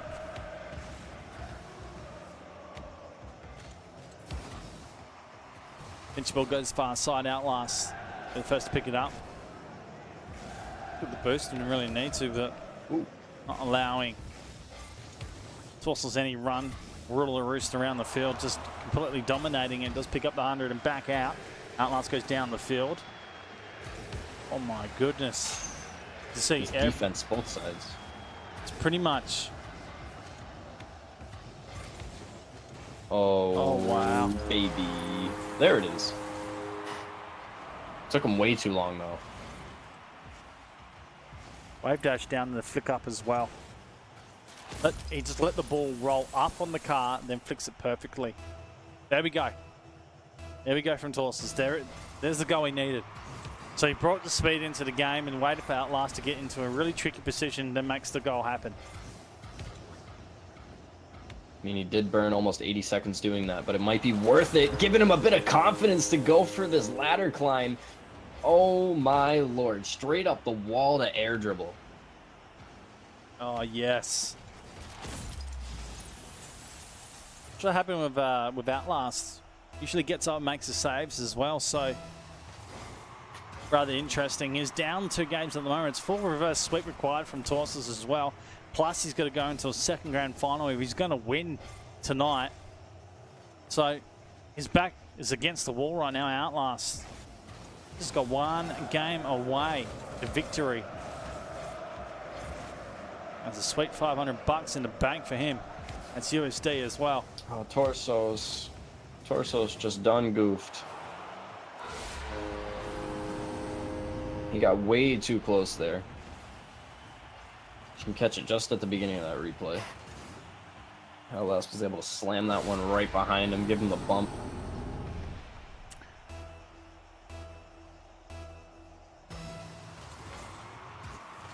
Fort 2, halfway. Edgy, Yes. tricky. It's not good for Torsus right now. It really isn't. I mean, just to get that first goal of his, he burned a lot of time. He was able to get a second, but now Outlast is just on a tear. He's taking no prisoners. Is this game over? Or will Torsus get back into this? That's the question that we're going to see answered as we continue on. 2:15 left. Outlast here on the offense. 49 boost to work with. Slows the game down a lot. Goes for the backflip flick. But Torsos is able to get a piece. Torsos sending it downfield, not on target. He's going to need to redirect this. But it's going to be very difficult to do so from the wall. Oh, he almost gets it. 50-50 from Outlast. Too strong, though. Oh, my. What is this defense? Well, you saw him I a don't know little what bit. I'm watching You saw him a anymore. little bit earlier in the night where I think he came off the backboard, and or was that Steve? I think that was Steve. I don't know. I'm getting my wires crossed at the moment. It doesn't matter. Defense is quite weird and wacky. Regardless, Outlast is just picking everything off Torsus and not allowing him any defensive line pressure, and struggling at the moment. He's just launching everything down the field, hoping to get lucky on something. Outlast is getting back and saving everything. Outlast doesn't even really need to play the offense too much anymore. He's just got to play some strong defense. Putting the ball in positions where it's really hard to get some offense going from. Oh, that is so unlucky from Torsus. Bounced out off that crossbar in the ground. He needed that too. He really needed that, especially with 1 minute remaining. He's down by 3. He's got a chance here. He gets a second touch, but Outlast just too quick. Well, I think this will be the dying seconds that will count Outlast for his 3rd championship, the 1v1 Community Cup. Forces maybe to give himself a chance. Puts in the 3rd. Maybe I spoke a little too soon. Like, There's light at the end of the tunnel. It didn't look pretty, but it just kept himself on the ball, into position. It's tricky to read as well from Outlast's perspective. Any defender would have had a bit of struggle on that point. 37 seconds remaining, 2 kickoff goals. If he can make it happen, Outlast keeps himself defensive. Torsus with the save. Oh, Torsos, he has to make it happen now. He's doing the defense. He doesn't have a lot of time left here. Outlast just running the offense at the moment. Ball goes over Torsos on that 50-50. He's got to go now. He's got to go quick. He's got the boost, but Outlast just burning the clock, doing a masterful job at it. And he puts himself back at a 3-goal lead with 11 seconds remaining. There's got to be 3 miracles in a row here for Torsos. Yeah. I don't know. Not much to say about it. I'm going to say this now. That is the game sealer. It probably is. In the game sealer, Edgy, that is 99%. done. Done and dusted. 6-3. The dying seconds in Outlast to finish it off. A superb night. Will Torsus finish off? We'll play it direct. He won't allow it to go in. Maybe he'll have the last laugh for the night. But GG's will go out. Outlast. Not 1, not 2, but 3 championships in a row. He is your Oceania Championship 1v1 Community Cup Wow. Holy mollies. 3 in a row. 3 in a row. This man has eclipsed the greatest man at PUBG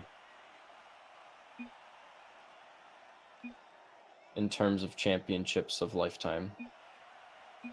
Well, that wasn't English. I'm just going to stop talking now. Yep. I need more coffee or something at this rate, man. All that casting. Okay. Man. Alrighties. Well, shout out to Torsus and shout out to Outlast. A really good final match played. Didn't go right out to the wire in terms of what I would hope. I wanted Torsus to go, bang, let's get that grand final going to the point of a reset. And Torsus has been there because he in the first Community Cup. I'm going back to memory here. Torsus actually resetted Outlast in the first Community Cup, so he took it to the second grand final and almost won it. Outlast was able to win it, so we actually had a replay of the first cup, but this one Outlast had it done 3-0. So it was good to see those two back in a rivalry that had those guys fighting and edgy. It was really good to see those two having a crack at it. But Outlast, he is just in a league of his own at the moment, and it's unbelievable. It's absolutely unbelievable. We're going to have a quick look at the bracket, guys. Shout out to everyone who's in chat right now. There's a couple of new people out there. If you're brand new to the channel, hit that follow button and come and say hello. We are almost at the point of 3K followers. We're over 30,000 views on my channel, so that's fantastic. That's a gold tick. If we get to 3K followers, I'd love to post on Facebook, on Twitter, and say, hey guys, 30,000 followers and 3K, 30,000 views and 3K followers, man. Oh my God, fantastic. It'd be cool. That would be awesome. If we can get there, be most appreciated. So if you're in here right now and you're new to the channel, hit that follow button. Can we get a check? Can we check how many people are?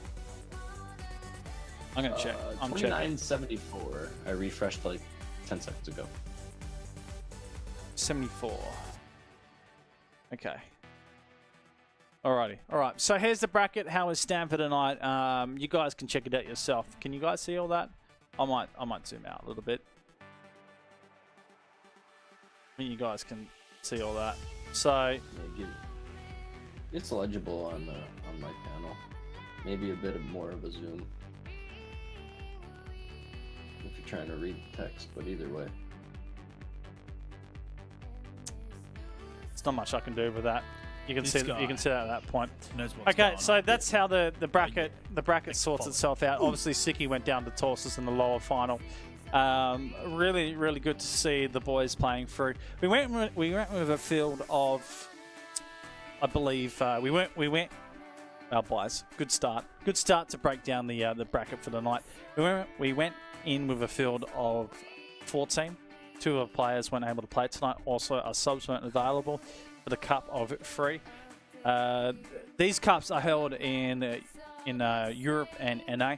Now, from what I've picked up on, they're actually not being done anymore in those regions. So I will have to find out whether we're going to get the 4th cup going.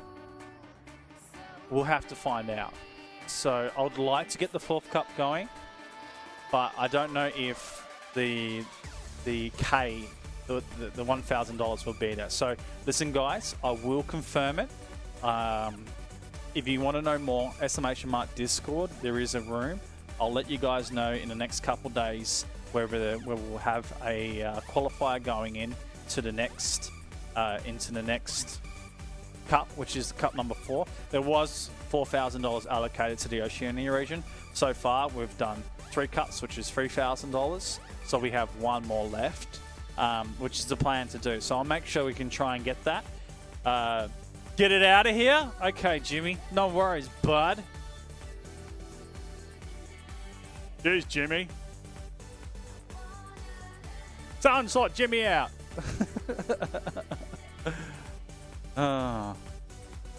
You know what? I support all Rocket League. 3s, 2s, 1s. Well, you did that really well, boys. 3s, 2s, 1s. It doesn't matter. Do you know what, Edgy? The funny thing about the 1s format, it's been such a raw format for me because I'm used to a 3s format. And at a point when I went and did Vapor Esports commentary, I did a little bit of 2s, the 2s Legends. And even that was kind of different because you only got 4 players on the field. When you come into 1s commentary, that is completely different, man, because you're now running commentary is so much different compared to just calling the play on the ground because there's no longer so much action happening. It's just 2 players doing their thing. You can't really call that running game. You really have to start to break it down. You really have to be more analytical and you really have to be more informative in the game. So it's really different in terms of the gameplay. So quickly running through this, guys. Outlast, obviously the top bracket. He also had a bye into the first round because the 2 players didn't play. Also Steve as well. Outlast going through. He took on Drippe, Torsus. 2 Chiefs boys end up playing through to him. So interesting run for him. Then took on Siki as well. So Siki through the bottom run. Torsus obviously through that middle upper run. And Drippe going through that point. So you guys can all check that on the bracket. Edgy, any final shout-outs before we wrap it up tonight? Twitter.com/EdgyMurphyRL. Go into that link, click on the follow button, it's free. Twitter.com/BizaRL. Hit that follow button. Twitch.tv/BizaRL. Hit that follow button. Oh, I can do that. If you got $5 and you want to give it to a good dude, subscribe to Biza. Thank you. It was much appreciated. Yeah, no problem, dude. Other than that, I guess that's pretty much it. Thanks for having me on. A pretty fantastic 1v1s tournament, though. Really enjoy casting myself some ones. It's a nice change of pace. Okay, so we are going to go find a community person. Let's go find someone in the community to go host, eh? Who's out there? Who's streaming right now? Who could get some love? Chat online? Ava chat's cool. Maybe where's Rocket League? Who's out there? C9 gimmicks on. I'm looking for someone that we can just absolutely bomb with viewers, guys. I just finished my stream. Let's go all the way to the bottom. That's not good. All the way to the bottom. I know who I'm bombing. Who? All syntax errors. Bam. I'm trying to find it. I've bombed Maud so many times. I don't need to bomb him anymore. I don't think he can handle it. All right. I mean, we're gonna go to all syntax errors. I would go to CJ, but you guys can go there yourself. I know you can. If there was no one else I knew who was on, I wouldn't go there. So let's go there. Let's go to his channel. Let's see what he's doing. What is this man up to? Can he handle it? I don't think he can handle it. Oh, he's looking so sexy though. Okay, all right, listen, ladies and gentlemen, this is what we're gonna do. So, how many of you guys are right here right now? Can I get some chat going on? Some chat interaction? Interaction? Yeah. Let's go. There you go. Hello? I gave you the chat interaction right there.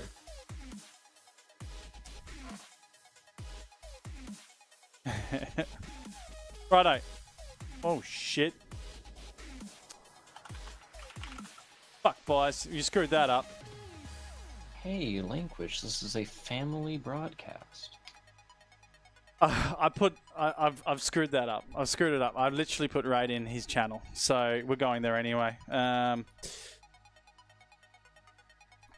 Just go raid him. We're going to go raid him now. I've literally done it. You already gave him the forewarning? I've already gave him a warning. All right, copy the commands. We're going. We're going. Oh, Byers has screwed it up. He's going to be like, what the hell? He's not going to notice it. Nah. We should delay the raid for like 5 minutes so he forgets about it, and then we Yeah, go. no, it's going. It's going.